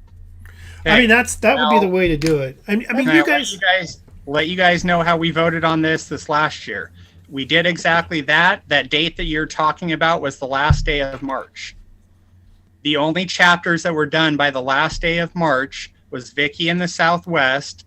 Patrick's was done in South Central, but not with an updated list, but he had done all of his. And Jerry and IE. Those are the three Gene was done as well, because Gene got an email back to me about who to ship to, and Gene was done as well. That did happen. I was done pretty early in the OP. I just don't know if you are aware of that, but I got mine out pretty quickly, other than the mistakes that the ones I sent mailed out to the people who asked me to mail them. That was my fault for mailing them incorrectly. But I know ours was done pretty early. OP was done really early in the year. And also, that might be the case, and that's what I will bring up as part of the vote too, is I don't want any of these in the mail other than in the bubble mailers that we've purchased to ship them with a tracking label. And No, that might that's not asking, and I apologize. that might likely be the case because a couple of the examples that I'm talking about are people that came up to me at Woodstock and HQ20 asking for their coin, and they were OP members. Now, I did have a partial list from Chris, and I looked through it again. That list crosses chapter lines. It includes OP, Puget Sound, and 48 North. If that is the case, I can't handle it that way because it's 3 different pages in Lori's list. So if you guys are a chapter rep and you're giving me a list back, it needs to be only your chapter, only people that are on Lori's shareable list in your chapter page. That shouldn't be a problem because Lori's only going to send out member list to the chapter reps, and they're not. So that's not even an issue. So I think we've got a handle on this in terms of dealing with the coins. So Lori, does somebody want to second that motion for a vote so that we have a vote saying that that's how we're handling them and they'll be sent out? Well, I don't know if we. I don't think you're going to need a We vote. don't need guys. I was going to say I don't think we need a vote for that. Okay. I just think that's the plan. Is Lori provides the lists for each chapter. They go to the merchandise manager. The manager counts out how many coins are needed and then just bulk ships that off to the rep and let the rep deal with it. And then, I like the idea of checking back, in a couple of months. Hey, have you been able to get them all out? We can even address that during our meetings and just do a check-in. Hey, did you get all of them out? Are you having trouble mailing them? Send me the ones you can't mail out. We have bubble wrap mailers. We'll send them out. Plus, we have Pirate Ship, which we get discounted shipping rates on all of the stuff we send out on merch. So we don't want reps mailing stuff out. You're going to pay more than you're going to pay the standard postal rates, and we get a discount through Pirate Ship. Yeah. So you do not want to mail that on your own. I'll clear that up with the same thing as last year then, because Vicky wants to hand the Portland people and the Northern Oregon people hers. I will ship out the rest of the international and update the list if there are any, and I don't think there are. And I will leave Washington, Oregon, and the Idaho people that are on the IE list alone, and I will ship out the rest of them because that's exactly what we did last year. Yeah, and it was done immediately. Those people had their coins in January. Yeah, and again, the reps that are on the the borders of the state are pretty active. IE is pretty active. Jerry's holding events quite often, and in Southwest, same deal. So they'll get them out. I mean, people will attend, and so I ultimately don't envision us having a whole lot of coins that didn't get handed to a member. It'll be a minuscule amount, I'm sure. Obviously, the bigger the chapter. The Puget Sound chapter will probably have a lot more than Southwest, that we'll have to deal with. But, again, small amount versus us having to mail all 200 damn coins out. And that's, 200 times, $3.37. That's a lot of money that doesn't account for. We don't get that back. So this is really the best way to do it. Okay. Give it to the reps. They know their people. That's the other thing. The reps know their folks, their members in their chapter. So it's on you guys. I'll send it out the same way that I did last year then in an email with those cutoff dates, what the membership looks like, what each chapter is getting, and who they're going to, and we'll handle it that way then. And I can make a cutoff date at the end of the year or somewhere after you guys have your Christmas parties, because if they haven't been handed out by then, I'll ship out all the rest in January, which is the exact same process that we use this year. Yeah, hopefully there'll be probably a few dregs that we'll have to deal with by then. But well, chapter by chapter, the average was half. The only chapters that did full distribution was Vicky, Patrick, and Jerry did all but 2 or 3. So the other ones, like I said, were about half or a little less than half of in-person distribution. It's probably a little bit tougher for 48 North 48 as well as for us. For the Puget Sound, there's just so many members, and not everybody goes to events all the time, so there's going to be some that you're going to have to mail out. So my next item on that list too is any confusion with 2021 member coins, and I want to let everyone know we're clearing out that. The last list that I got back was from Karen after HQ20. Like I said, I shipped out the rest of those that I knew had to be distributed to her people. And Karen, I let you know I need 12 of those back. Each of the chapter reps got an additional 5 to do in raffles and everything else. So you'll hold on to 5 of the 17 you have left, and I'll get back the other 12. How am I supposed to mail them to you? Give them to Chris, and he can do a flat rate mailing with the other merchandise that has to come to me. I'll plan to get up to one of those CCEs up there. Okay. So anyway, fluties. That closes out 2021, and the other issue with 2021 is the last thing I'm going to do is I'm confirming Lori's list against all receipts for membership from last year in a CSV file to cross-reference them. And if we have any stragglers, we'll notice them there, and I'll follow up with them. And that clears out 2021. Yeah, Vicky? We didn't keep 5 coins for raffling. I give all my extra ones to Chris to take back up. So, Okay. you know. Do you want 5 of them? Yeah, that'd be nice. We do give a lot of stuff away at our raffle, so it will help. I have 8 left myself, and I'll eventually get the 12 back from Karen, or if they go to Chris or however. Yeah. But I can send you 5 of last year with everything that you'll get in this current year. And that's the silver coins. You can raffle those off as part of your Halloween or Christmas or whenever they show up. Okay, thanks. That's how everyone else did it, but you might be right there too that you cleared your whole list and got rid of all of yours. I just gave them back to Chris in case you guys needed them. And I've got them know still. if we were Yeah. gonna have I'm any still for, sitting on them. raffles, so. Okay, so All right. my other question is, does anybody want to make a claim for any portion of the other 15 coins? Because the big promotional value in those coins is to sell them at the full cost of membership to non-members for $25, which has been discussed in 2 prior meetings.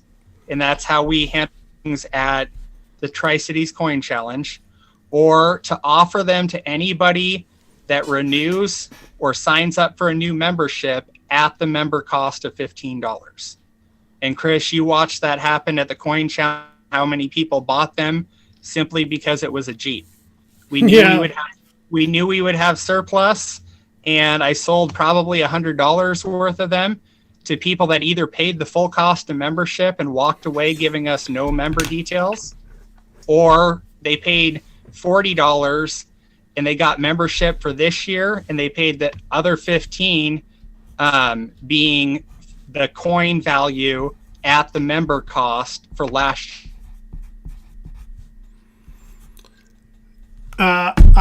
Jacob, I say we take what you have of those silver 2021 coins and we just put them on the website. Maybe sell them for $23 and call it good. Somebody wants an extra one, let's say their team passed and the missus wants a coin. Well, she can buy one. And if they're already a member, maybe we can give them a little break on that. And Chris, I spoke with Mark about this, and I brought it up in the July meeting as well. Oh my God. But it might be a little bit of a confusion. The reason that I was offering those coins at the full cost of membership is not only because we would have extra ones, but we don't want to create any incentive for those people to get something like a member coin for any less than the full cost of membership. But if they don't want to sign up, they don't want to give us their information, that's what I discussed with you at the Coin Challenge, and that's how that happened, and that's how we've been proceeding with that. Well, I mean, I'm fine with the $25. I mean, Okay. that's money in our pocket, and Yeah. And the thing is, those silver ones are exclusive member only coins. So they paid $25 to get that coin last year. How do we know that? I'm fine.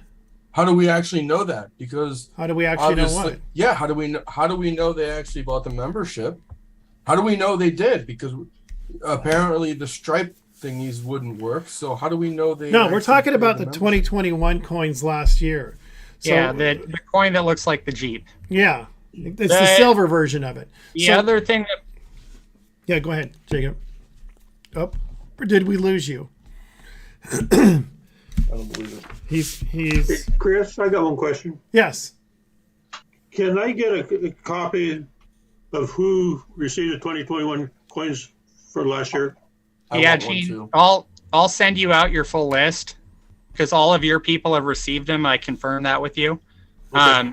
I can show you that on your list at the event this weekend too, if you'd like. I can show you what that list is looking like. The other issue with that $25 cost too is a lot of people at the coin challenge were having a friend of theirs who was a member come up and buy them one for $15 because I wasn't giving them an option to buy one for $25. So I discussed that, like I said, again in July. It wasn't an issue, but if anyone wants to put a vote forward, Why do as we far need a as- vote? I'm saying if there were a lot of complaints about that, if anyone wants to put a vote forward to change that in any way, to make it exclusive for members, let me know, because we have the same coin set up for this year. Well, yeah, I just think that, you know, the colored coin that's for the members doesn't go on the website. And once they're all handed out, then we can decide what we want to do, like we're doing with the 2021 silver ones, which I think we put on the website and we sell it for $25 because that's ultimately what the premium members would have paid to get the coin. Yeah. No discounts. There you go. If you wanted, it's yours. And $25 is a fair price. You know, that's how we're going to recoup some of our costs. Okay, so there's no other problem with clearing any of that up. Is anybody unclear with anything that happened at Geo Woodstock with us being represented internationally? Because that was a big issue as well. If you want to bring it up now, let me know. Yeah, I was just wondering how much stuff we took up there. Because are we not supposed to be bringing like large amounts of stuff up there? Yeah, the limit, I want to say it's a couple $1,000s, and then for cash it's 10,000. So Okay. I brought 2 of each size and color of t-shirt, and I brought 5 of every sellable coin, and I brought 1 sleeve, which depending on the count was roughly 25 of each of the member coins in case we had people with special exceptions or complaints or anything about not receiving a member coin. So that's what went with me to Geo Woodstock. And then Chris made arrangements that day for me to be at the Caching in the Northwest booth. And Chris in the Northwest, I want to make sure, were there any other issues there other than the loan situation that we need to clear up from that event? I think we should talk about it later. Yeah, we can discuss this at another time. Okay. So other than that, that's the inventory, and that's what went up there. And outside of some t-shirts coming back and the remainder of those member coins, everything else came back. Or no, everything else went out, and just some of the t-shirts and the member coins came back. So we made sales in Canada. We made Is no what you're sales. saying. We made no sales in Canada. So why did you bring merchandise up there? Because, like I said, it was an example of people from the OP that came up there, hadn't received their member coin. They got their member coin in person. I brought some of that. Would you please send me a name of who that was in an email? Because I believe I passed everything out to everybody. The one for sure is Kathy, Disc Golf Birdie. And I talked to her at every single event she showed up to. She was really nice about it, but she wanted one. Are you doing a 2022 or a 2021? That was from 2021. So that's an example. She was not a member in 2021. She only became a member again this year. She had a member receipt showing at least 6 months inside of 2021.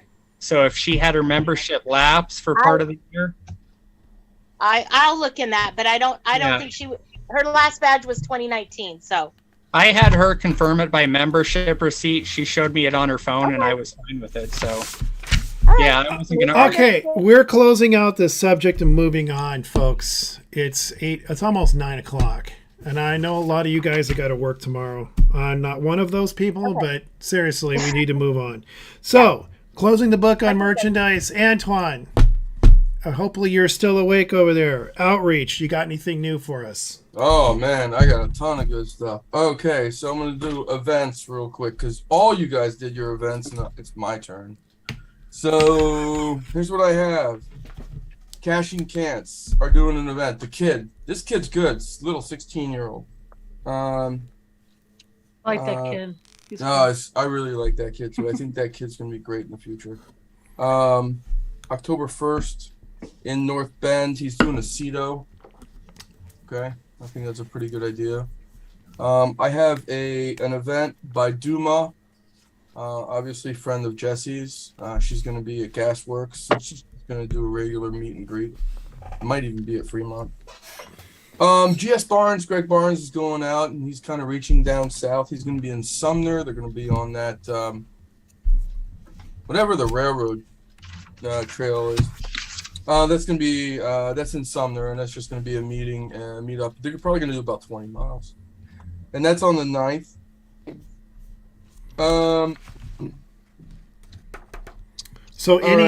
So any outside requests for WSGA or geocaching? Have you gotten any of those from entities outside? I did. I spoke to Bruce Pizzuter actually.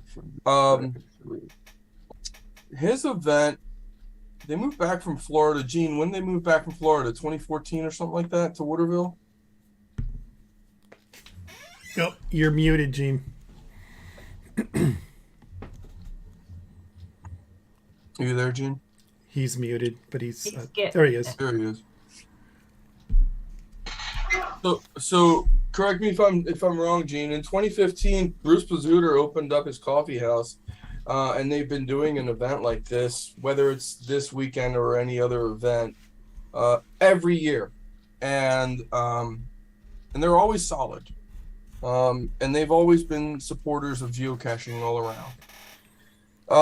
So they asked me if Bruce asked me if I can actually post it on Caching in the Northwest and our Instagram or whatever it may be. So I'm gonna ask that the chapter reps here, if you have the ability to just post and say Waterville, Douglas County for a geocaching event, September 24th. You can go also up to GCD. They're gonna have an event there on the way up. So there you go. I have another one too. One last one, guys. This is a good one. The BCGA, British Columbia Geocaching Association, they're going to be doing a CETO where they're going to be having a pizza party, and they're going to be planting trees on the border. Where is that going to be at? 102922. I recommend we do an event opposite of the border. There's 2 roads there. They run parallel to the borderline. Why don't we do one on our side? Which so what town is this going to be in, or what? It is going to be just up there near Sumas. You can see it on the map. Between Sumas and Linden, probably. Yeah. What date is that? 29th. Of what? Of October. Oh, I'm having my CE that day. Yeah, I'd go, but Sumas is my area, so. That's okay. I mean, if we could do it, it could be a WSGA generic event. Yeah, Chris needs to go up there and drop off some coins or something like that for some lady up in DC. Why don't you just do it then? All right. Anyway, last thing real quick on my end. So my graph here is pretty good. It's dedicated to Lori. All right, so I'm going to start with this. Very simple. We obviously, you guys saw me at HQ 22 Abbotsford and going ape. I don't need to explain it. It's just written there. I've been communicating, and we're still communicating with Garmin. I want 2 or 3 of those InReach units for the 6 that we currently have. I handed Jerry a Garmin eTrex 22 that he made a request for about a year and a half ago. Or a year ago, sorry. And he's going to use it just to basically show people what it does. It's one of the only ones of the 6 that WSGA owns that works properly and effectively. I handed it to him at Ape event, and we're both in tune as to who has it. Basically, now you all know. That's all I got. But that GPS unit is being used properly. Well, it'd be nice if we can get some newer ones, but if you can work your Garmin rep and see if he's willing to trade or something, I don't know, wheel and deal. Yeah, that would be nice. Okay, that's outreach. I just checked that off. So at this point, we're going to jump into old business. Karen, the first item I have is the Ape wrap up. I know you had a list of takeaways, something, and we've talked a little bit about some of the things that maybe we would do differently next time. T-shirts was certainly one of those items. Whether we just don't have them at all or do something different. But you had a nice little list of takeaways, so I'll let you take it away. Okay. I don't want to take up everybody's time. I sent it out. I thought I sent it to everybody, but I only sent it to Chris, so I sent it out this afternoon.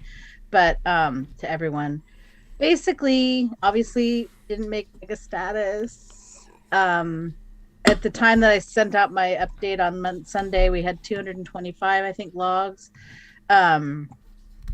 So obviously, if we have, I kind of think Ape might be getting tired. And it might be nice to still have it, but maybe a lower key event where we don't spend as much money on everything and reconsider swag. It seems like people just want shirts and coins and not the other stuff. Yeah. So obviously we can get to this if we decide to have an Ape event next summer, but these are just my quick notes. And you feel free to read the document I sent out. I did talk to Brian at the event, and he mentioned 25th HQ 25 anniversary event, and he would love to have Ape as part of that. And I said that if we did that, we would need to coordinate with HQ and get a body there to help us. And Antoine had mentioned a park in North Bend that we could probably shuttle people from, so we'd have to do buses, but we could also camp there. So conveniently, perhaps HQ anniversary would be Saturday. We could have a annual camp out for WSGA Saturday night and shuttle people to Ape on Sunday. That's 3 years from now. So that's just an idea. I really wanted the volunteers to have the Ape shirts, and that didn't happen because of price. So would like to, when that happens again. That didn't happen. That wasn't an issue of price because I put that back in the budget in August after we paid for them. That was an issue of whether we could get them to your screen printer to put an Ape logo on the back of them. No, that's not what happened. Or get logos from Lori, because she was considering getting the vinyl acrylic. I wanted to get the Ape shirts that were available through Red Hat for the volunteers, which cost more than we could afford, which is why we went with the Roots t-shirts. And we didn't have time to put an Ape logo on the Roots t-shirts. I would like the volunteer t-shirt to be for the volunteers with the logo for the event that says maybe staff or something, or a smaller, whoever we work with that does art, they make a staff specific art piece that's not very big. It doesn't cost a lot of money to print, yada, yada, yada. But again, once we plan to have Ape again, we can, bring those things up. I just wanted to throw that out there. And then I would like to compile a planning book for whoever plans this thing next year, an actual book or document or something where, this is what you need to do 6 months out. These are the just as much information as possible. Yeah. Annette has that document. It went out to everybody in May, and then we updated every part of it at the August planning meeting at the beginning of the month. So it's I don't remember us updating anything. because you were on vacation, and I love I haven't that. received an updated document, I don't think. Karen, you were on vacation for that. I led Right, that, and I meeting. haven't received an updated document since that And Annette can meeting happened. Annette can give you that, and the only thing that needs to be updated are the sales figures. Which I don't have because, as I said in my email earlier today, I don't have documented numbers for items that were sold. Okay, I gave you all of the numbers that you needed that are from our website and from Stripe in my report. So you gave me dollar amounts from Stripe. It's not broken down by item. Like how much is event coins? How much is influencer coins? How much is event packages? How much is influencer packages? That isn't broken down. So there's no way for me to know specifically where things are as it relates. And that needs to be cleared up as well, because I sent an email out about that. The way that I handle merchandise is every time I go to an event, I have a count before the event of what's going to the event and the count of what returns. The difference. So Jacob, why don't you have these items in your Stripe so it's very clear that we have inventory? Go back to what you just said, Karen. The reason I don't have any of those inventory numbers listed there is the inventory did not return to me. It returned to you and Chris. If you guys counted it at each of the points that are listed in that email, I will update it by specific item number. But I cannot update the specific item numbers for items that were not in my possession. Jacob, what I'm asking and what I asked you to do before HQ20 was to put each item for sale, meaning event package, influencer package, in your Stripe, so that when you sold an event package or an influencer package, it went through the Stripe as that, so that we can control inventory. And you didn't do that. That discussion was had between Chris and myself on the 18th when we went through all of the report numbers and all the preliminary part of that. Chris said that he put all of that into Stripe, and we have not had a chance to bounce it back and forth. What happened is Chris put it in his reader that was attached to his tablet. It only updated to his reader and his tablet. It did not sync to the site. It did not get listed in Stripe as a full store, which we have yet to do. And that means that I was unable to put it onto mine. So unless somebody was at that event or any of the subsequent events using Chris's tablet, which was not the case, none of that stuff got put in. And the way it was presented to me before was that you said you didn't have time. Chris had told me that he had done that and it wouldn't be an issue, and it didn't work out the way we were expecting. We do not. And you stated that you didn't have time to update and you weren't going to update because you didn't want to update. Of course I didn't. I didn't have any time because the next day was load in at HQ20 on the 19th. This was asked of you several days before the event, and which you told me you would not be doing it because you didn't want to. Is in emails, so just go ahead and go through the emails and see if there's a problem with it. I can't do anything about the budget until I have numbers, and I don't have any product at my house, so I have no way to know what your dollar amounts equate to, and that's what I've been asking for 2 months. The numbers that I have are net numbers from every date between the 17th, when I first had that merchandise and had the opportunity to start getting ready to sell it, which included HQ20. And the numbers that Chris gave as inventory when he uploaded them onto the website, and what's currently listed on the website after sales. So and what I'm asking for you to send is for your dollars to be broken out by items in inventory. That's what I've been asking for 2 months, and that's not what we've been getting. I'm not going to ask about it again. I'm just saying that I can't update my budget with actual sales numbers because I don't have those numbers from what you sent out. The update that you'll give is based on that 2022 APE income Excel spreadsheet that I gave you that has all net for all of the time that those materials were in our possession. I had no other count in between that to break out those numbers, and that report goes over exactly how that breaks out. There shouldn't be any question of it. There's HQ20 Stripe only $440. What merchandise is that? Ape Stripe only $695.50. What merchandise is that? That's in that email that I sent you. Coins $20, 45 of them for $900. Which coins were those?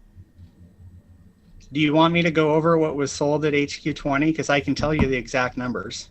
I need to have inventory numbers, not dollar amounts. That's what I keep asking you for. Then you're And going to you keep ask. telling me Then you're going to numbers. ask Chris, because those bags would have been counted by Chris and went back to him after that event. If you want any of those numbers, every time they got counted up until the 8th event, you're going to have to ask Chris for them. They were not in my possession. I could not count them. I could go through Stripe and I can tell you every transaction that has an 8 bag as part of it, but I cannot tell you that for cash because we did not write that out for cash.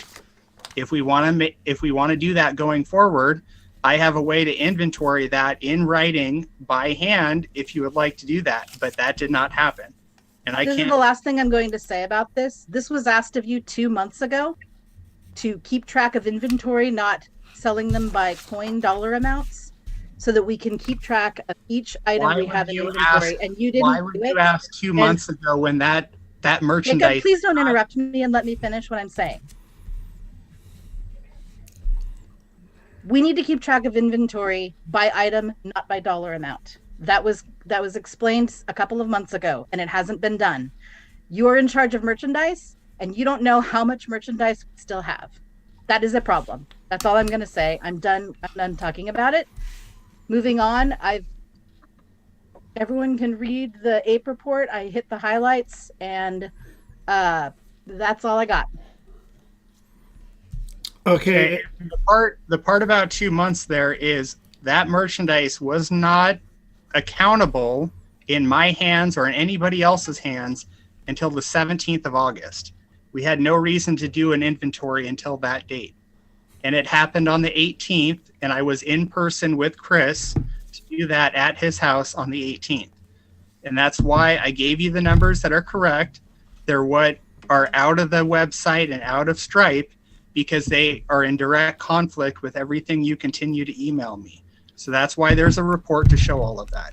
If there's any question of it, I can access it on the website and show you exactly where to find it, or Chris can do the same. We both have access to the website. Yeah, Vicky? I just had a couple things I wanted to add to Karen before, just about APE, that I really think it's important that we always try to have the side-by-side to help people with mobility issues to go through the tunnel. And I think it needs to be noted that snag the tag, if we're going to do that, needs to be planned earlier or something, just so we're not wasting our time with it, having people try to get stuff out so quickly. And yeah, that's basically it. Vicky, are you bringing up to the issue with the woman that had back surgery that was a friend of yours? I'm not really bringing up the issue. I'm just saying I've had a few years ago, many people ask us about the side-by-side. Like we had some members from another state ask us if we were going to have it that year. And for some reason we did not have it that year. And her husband had to go through by himself and she couldn't. And she was really hoping she could. So I'm just saying in general, I think it's really important that we always try to offer that option, even if it's a limited option, like time frames that people can sign up for, or whatever we have to do to make sure. Because I think people that really want that cash, that have mobility issues, would plan to come if they were guaranteed a ride through and back. Just it would be a nice thing to offer everybody every year. And I think the years we have offered it have been really good. And I just think it's important going forward, if at all possible, that we I have agree, something. and that's in my note. We can bring that up in future planning, but there is an option there that I think that the ranger would agree to that would allow us to do something like that. It just needs to be planned out better. Hey guys, listen, hold on, stop. 2014, my first APE event, no ATV. 15, 16, no ATV. It was only in 2015 where Gene brought out his Can-Am, because we knew we were going to have at least 2,000 people there. And then in 2018, he did it again, and 2019. But we have never had a side-by-side ever in the 11 years, except for the last 5 years, not counting COVID. Okay, so let's just, look, we don't have the money as the WSGA to buy one. and there's not many of us that actually have one. And I don't want to have to depend on one person to bring it.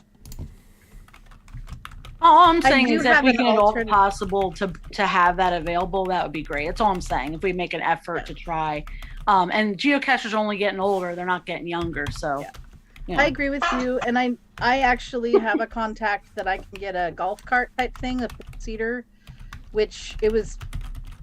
I'm not going to go into details, but it is an option, and I did note in my notes that I think it would be a good idea if there are people with mobility issues to have some sort of timed ticket or whatever to get them to and from.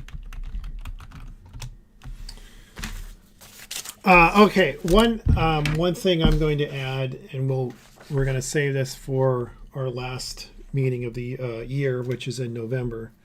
I am going to have an item for that meeting that discusses just the continuation of the APE, how we're going to do that, what are we going to do on those years we don't do APE, because I think I agree. Though I mean, I agree for the most part with what Karen's saying, but at the same time, I kind of think we were a victim of too many, major geocaching events crammed in a very small window of time. I think people kind of got burned out. And so our event was at the very tail end of all the extravaganzas that were going on in August. And we had a lot of people that already blew their vacation wad by coming to the Seattle area in mid-August, and really weren't able to stick around till early September to do our event. So that could possibly be why we have lower attendance. And I think that probably has a major play in it, because I don't think we had a lot of international folks there. Yes, we had a few, but I think we've had a lot more there in prior years. So I think a lot of it has to do with just where we were in the scheme of all the geo events, and in the summer we were at the end. Date-wise, you were during the I school think year. that we should maybe Right. focus on a chapter area or two and do a signature event. Yeah. Or, if someone has an idea for their area, I want to something that showcases and highlights part of their area. That what I want to do on that energy toward that. What I want to do on those ideas, Karen, is save that for next month, or not for next meeting, not next month. Yeah. November. It's just something I've been thinking about. Yeah. But yes, there's some ideas floating around. I definitely have some that we can do in lieu of doing the APE, and I think if we do something like you're suggesting, rotating it around the state, I think that would actually be a good thing, because it's going to be fresh every year, because it's not the same tired location that we have our signature event every year. And it'll highlight the other areas of the state. Exactly. And then, we can work a camp out in as part of that event where we're still doing the, and I actually, what I was kind of thinking is an event that straddles a weekend. So we've got multiple things going on. So it's not just one day. No, it's multiple days. So kind of like how Cash Dash Splash was done, where you had multiple things going on for like 3 days in a row, Friday, Saturday, Sunday. Certainly a camp out event could be squeezed in somewhere, like a Saturday night event or something of that nature. But anyway, that's we'll save this topic for November's meeting, because I think it's a good one, and we can really kind of dive into it and come up with an idea that I think I think everybody could live with. But the 8 may be done. I don't know if it is. I think as a yearly event, it might be done. I think I like the idea of doing it as a 5-year type of a thing. But we got 5 years of what are we going to do with in between, or 4 years. So we need to come up with a different signature event that we can work into a mega event. So that would mean branding. That would mean, of course, merchandising. And again, the camp out would be a key piece of that, I think. So we can talk about that in November. Yeah. I think Jean tried to say something a few minutes ago. Oh, sorry, Gene. What did you have?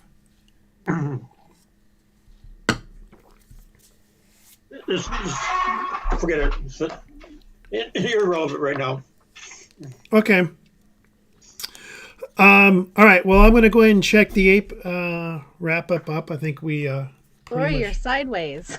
I think we. Yeah, Lori. Fits my personality. All right then. Hey, let's talk. It was really nice. Done sideways. It was really, Lori, everybody really loved your handwritten notes. Yes. Yeah, Thank that you. was really nice. Yes, it was very nice. Thank you. Everyone really appreciated that. That was a nice touch. Yeah. And she was sitting in her truck just writing them out during the. I had to remind her to eat a few times. That was No, great. I have gotten several compliments. I've had people reach out to me, and I'm glad to hear that because I thought that was just a personal touch. I was really hoping I could just go in and sign, what did I say? The ape committee or ape, I don't know. I don't even remember what I signed, but I opened it up and they were blank. And I'm like, I can't leave a blank. So everybody got a unique thing. Maybe repeated multiple times, but well, you know what's it funny was is not the same thing over and over in everybody. So there were repeats, but yeah. Well, you know what was funny too is that people didn't realize they got a coin, even though I know I mentioned it in a few places. And I walked around as the first shift was ending and said, "Hey, remember to go get your coin from Lori." And they're like, "A coin?" So that was cool. That's funny because when they got their shirts, I told everybody, "I have a coin for you. Please come back at the end of the shift because it's buried in the back of my truck at the moment." It's a very nice color variation for the volunteer. I really like it. Yeah, it is. And I was I really will say pleased with how it was sad that we didn't get 8 shirts for the volunteers because we have a collection of volunteer 8 shirts that this one doesn't quite fit in. So hopefully we can make that work next here, time. I'll for those who have not seen it, and there's probably a few of you that haven't. Here is the volunteer coin. It's basically the same design that the other ones are. It's just in this really cool green color. Chris, did we have extras of those as well? Because there were some. No. I don't think so. No, We only ordered I 50. had 52 volunteers, so I ran out. Yeah. Would we want to do an order for 50, but then it takes away the exclusivity, but maybe we do raffles or something with the exclusivity? You can order 25 of each color, 25 of the blue Skyfall and 25 of volunteer, and do exactly what you're talking about, because we have to order 50 codes anyway.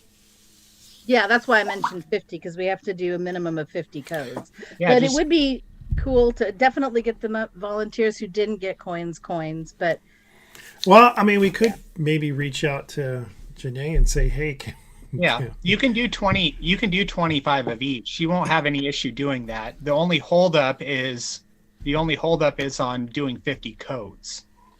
Well, right. I think actually, I think I came away with 51 or 52.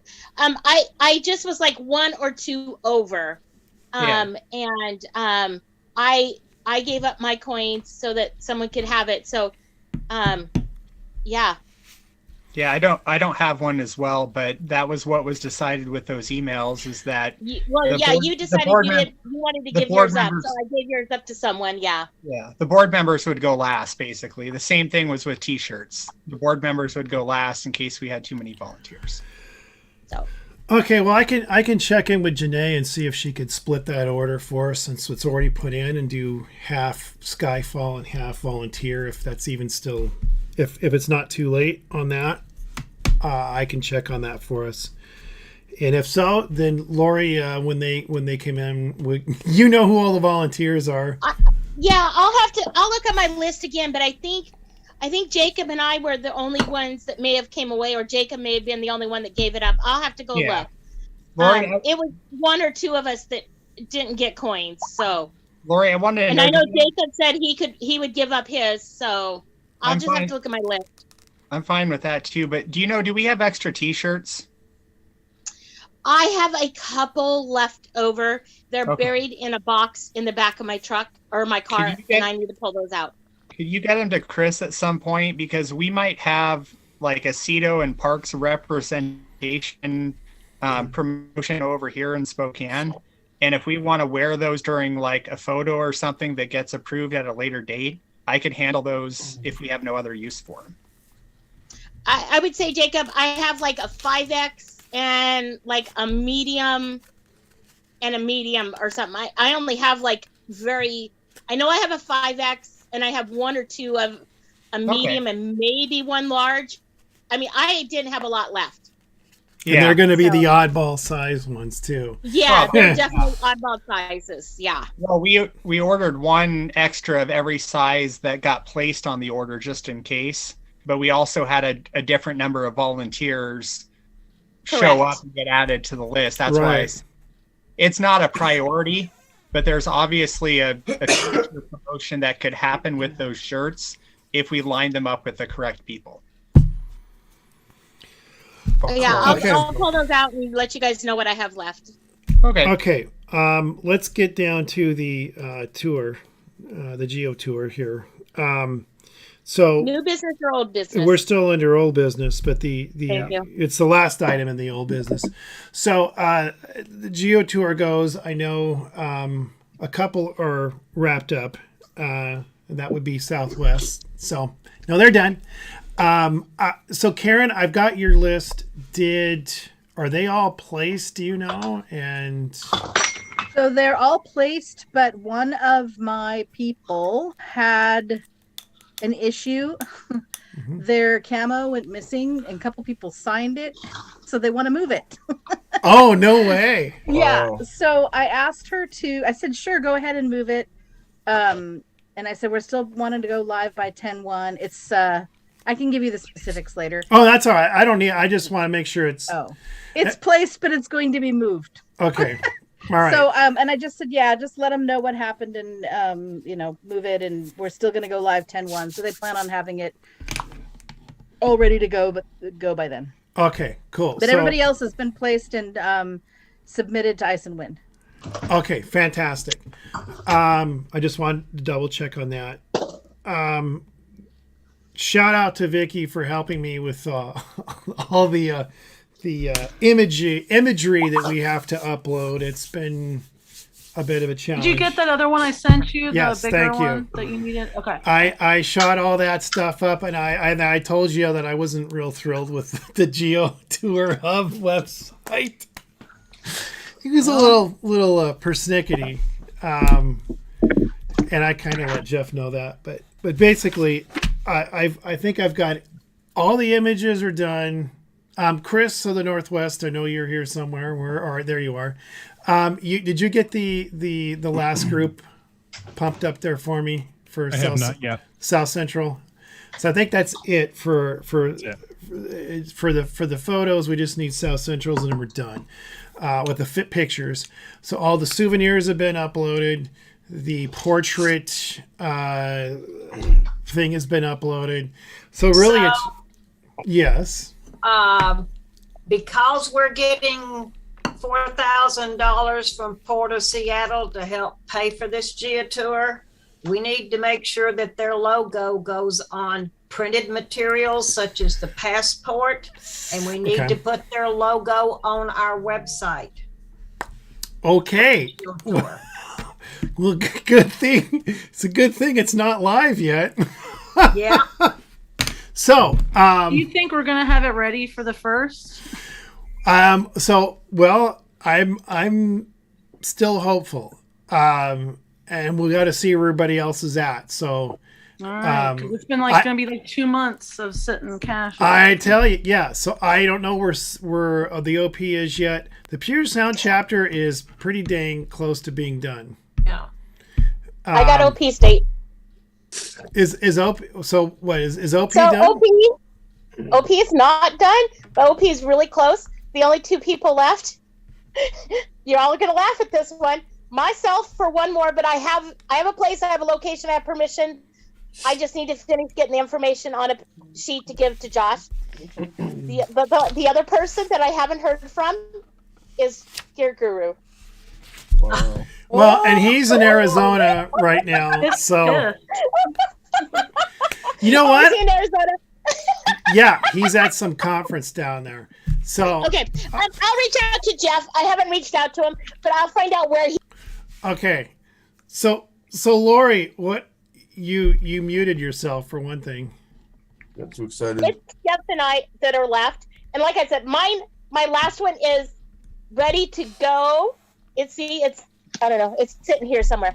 It's ready to go. I have the information. I just need to walk it up and place it, and send the rest of the information to Josh to send off. So it's Okay. just Jeff and I don't know how many Jeff has, but I only have one left.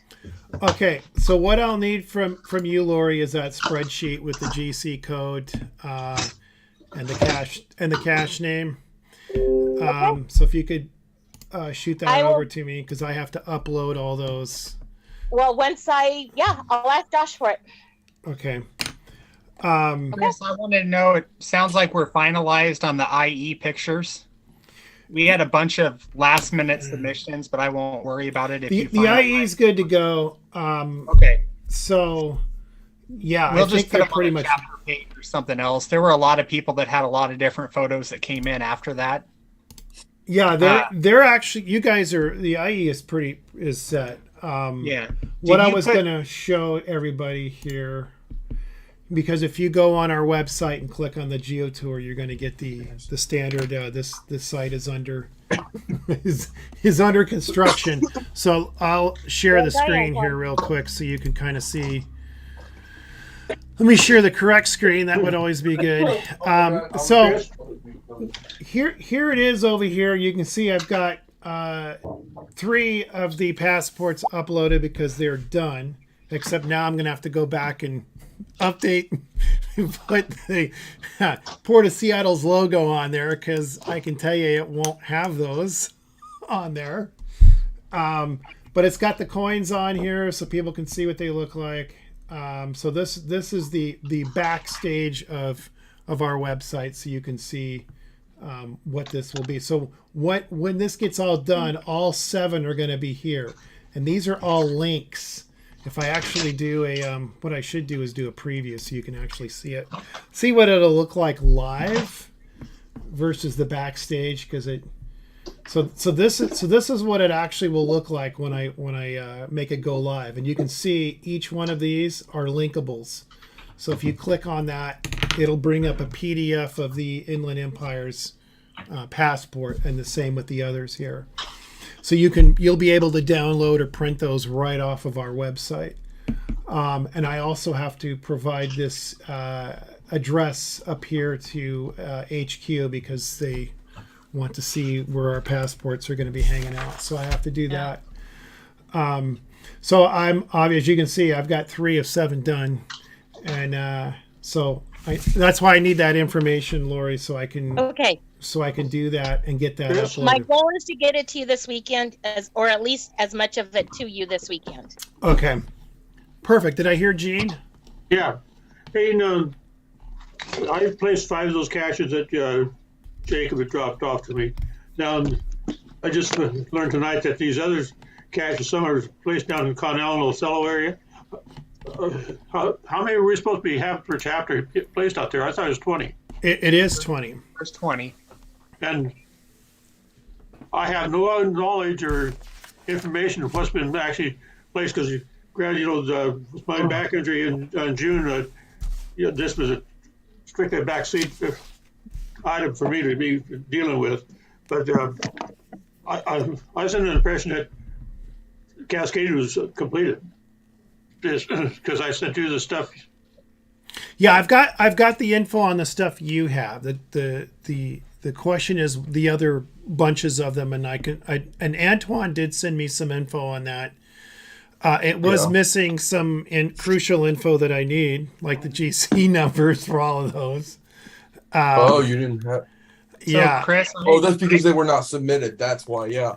So Jacob told me that he hadn't submitted. There were 2 losts, 1 broken, which he needs, and then I got to switch one over from ownership of Rambudo, drop cash. Nice. over to this whole GeoTour. But the problem is this: the person who's going to take care of him is not the chapter rep. So how do you drop it into WSGA Cascadian account? It when has that to be person's- adopted out. Yeah, it has to be adopted out and adopted back because that's what got done in IE. So, Chris, I had asked you about that, and you said that you were going to get on the Cascadia geocaching.com account and do that so that they would be adopted to that account and then adopted back to the user. And then your only two users, well, three users that are going to be in Cascadia will be Gene, Ryan, and Rambudo. They Wait, does Rambudo live over there now? No. Yeah. That was originally my cache.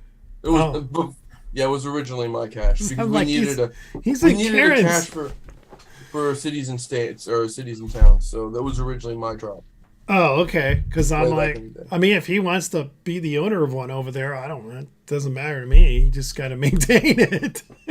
Well, I talked to Russell about that. He's not going to be the owner of it, but But somebody local will maintain it. Has he got something,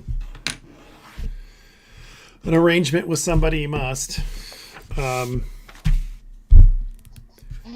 right. Well, what I'll need to do is, so I just need to get that information, and then we'll get Cascadian. Are you okay there, Annette? I So it just really looked bothers at me. the final score What of is the it, Mariners. How many caches were actually placed outside of the Cascadian chapter area? Yeah, there shouldn't really have been any. there's one that we confirmed already that's in place, and there were two extras that are requested if we have containers for them. And the one that's confirmed in place is the Connell National Forest. And the two that are requested are Warden and Othello. And that's up to you whether you'd like those there, Gene. They would have ownership, obviously, because Ryan will take care of them. And they don't conflict with Patrick coming that far north with his placements. Well, that's assuming Patrick's not going up that way. Wait, let Gene talk. You know, and my idea was to at least have cache in each one of the 4 counties in my area. You know, the ones I placed, I did get one in Kittitas County, but I got one in Grand County that's close enough for Kittitas County. But you know, I really feel very strongly that we need to have a lot of those caches placed up in the upper Okanagan County area. I got one up in Okanagan County, but you know, we got a chapter that goes clear to the Canadian border. Mm-hmm. Yeah. And it Gene, really bothers me having somebody go, just because Ryan lives in Othello, you know, that there's just, hey, get those things further north. No, he That is where those caches are at. Antoine can share the spreadsheet.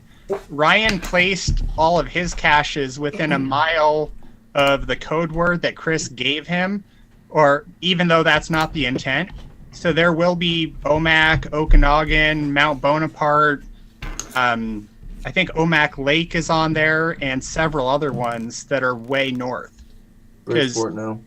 Yeah, Bridgeport will be on there. Stehekin was supposed to be on there, but it didn't end up in Stehekin. Yeah, in yours. Yeah.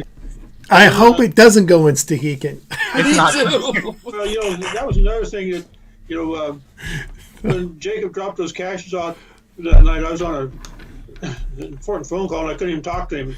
And then when I went out to place them, I was going to go to one of the Grand Coulee Dam. Well, I got there, and when I went to Grand Coulee, I opened up the cache container, you know, and here had just Droga Park or something is on the damn thing, you know. And I said, shit. Then I looked at the rest of them, they all had these names. Actually, there was 2 of them I had written on the lid, Wenatchee River, and I can't remember what their name was now. But anyway, when I seen that all these cache containers had these names on them, I had no idea that that was actually part of the passport code word or anything like that. Yeah. And I was under the impression that those caches had to be kind of placed in those geographical areas. No. And Chris, No. Chris Stehekin picked would have those- been. Yeah, I Chris picked. picked those names, and then Ryan took it too literally because Yes. 11 out of 12 of his are within a mile of the code word. Yeah, and they did not need to be that. And Stehekin, I Yeah. do not want to cash in Stehekin because that's going to be very difficult to get to, Yeah. especially So in the anyway- wintertime. So anyway, For those of you who know where Stehekin is, Yeah. it's the Oh, yeah. west end of Lake Chelan. Accessible only Steve, by to boat. to answer your question, though, those 12 that Ryan placed are within about 20 miles of the drive directly from Connell all the way to Osoyoos. So if you want to know how far spread out they are, that's how far spread out they are. There's one sitting in Lake Easton, but I didn't get a chance to move it into the part that it should be. So if we choose to use that one, there is a location at Lake Easton. And Chris mentioned somebody in Ellensburg that could be a caretaker, either for that one there or to move it back into Ellensburg. So that would give you another one in Kittitas as well. Yeah, like I mean that's fair because yeah, I would appreciate just having a list of where they're at, so I just have some more information. Gene, I just sent it to you. I sent you the whole list. you sent in that spreadsheet. Yeah, I literally sent him the entire spreadsheet from the email I sent you. Okay, I haven't seen it. he just sent it to you. I literally just sent it like 10 seconds ago. The internet is not that fast. I mean, it's fast, but it's slow in some places. So, Chris in the Northwest, I think we bring the internet down on Wednesday nights. Just Yes. saying, every Wednesday. every Well, third Wednesday, every other third Wednesday, I guess. I'm trying to take a COVID test here. Let's go, people. Okay. Good luck with that. All right, Patrick, I wanted to check in with you. Did you get any headway, or is Ben going to step in and take over for us? What's going to happen with South Central? Uh-oh.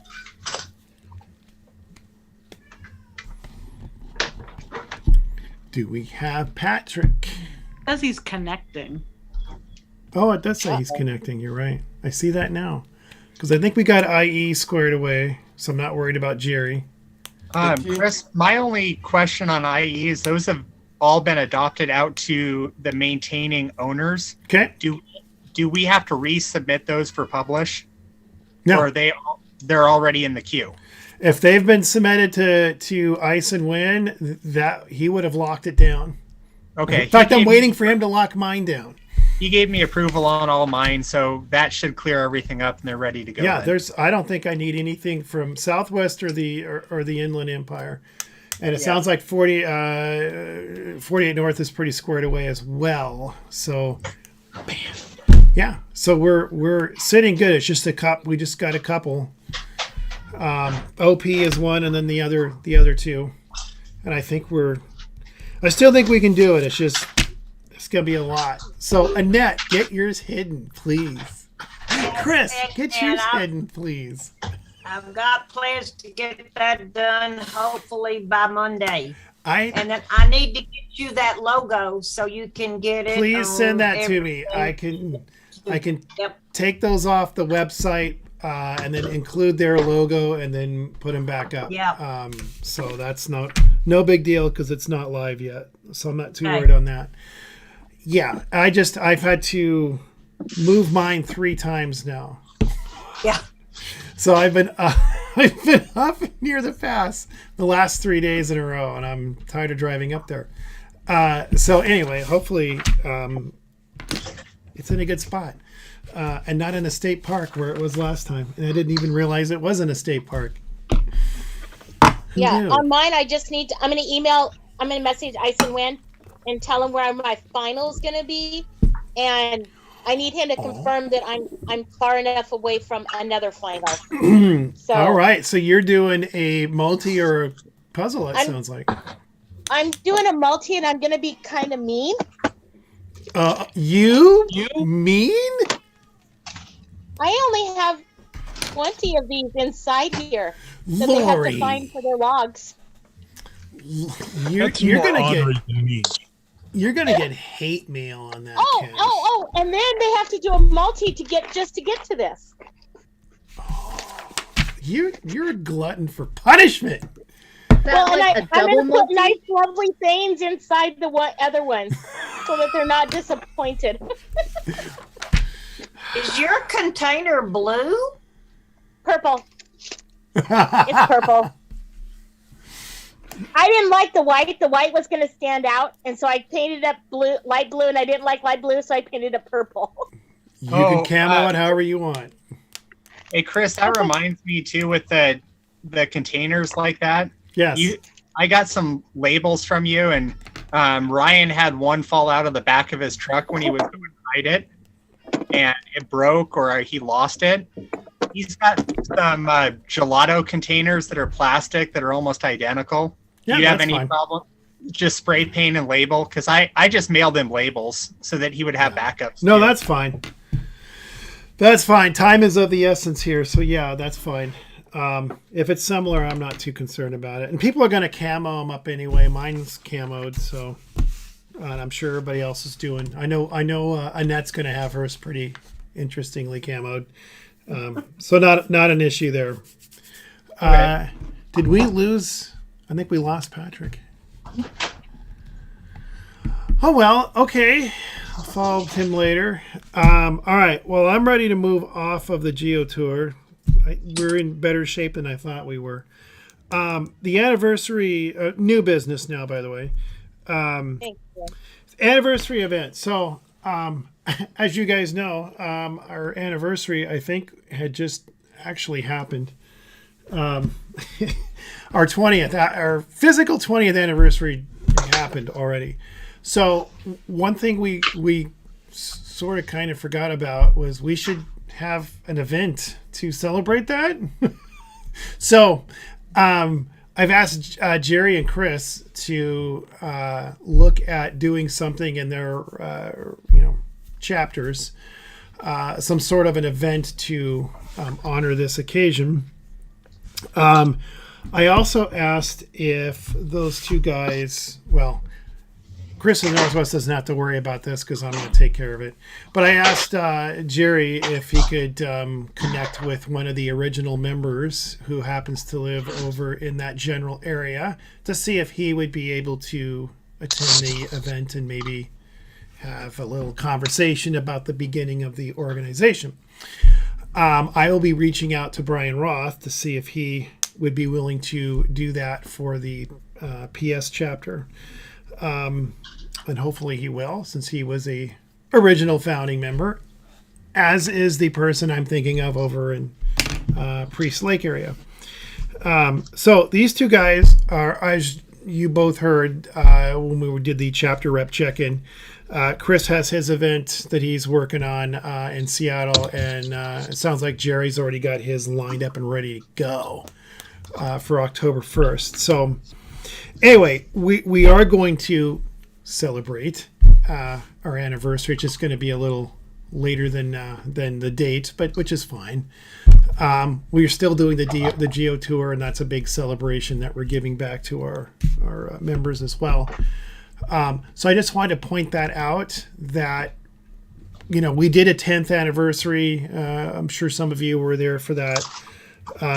We did it a little differently. We had all of the founding members of the organization were in attendance for that. This year we're going to do it a little differently. Trying to round up that many people, it's somewhat short notice, would be a little tough. Plus, I really wanted to have at least one on the east side and one on the west side, so that our members can decide which one they want to go to and pick the one that's closer. And instead of having just one event like we did in 2012. So anyway, Chris is working on it. He's going to make his a CCE, which is fantastic.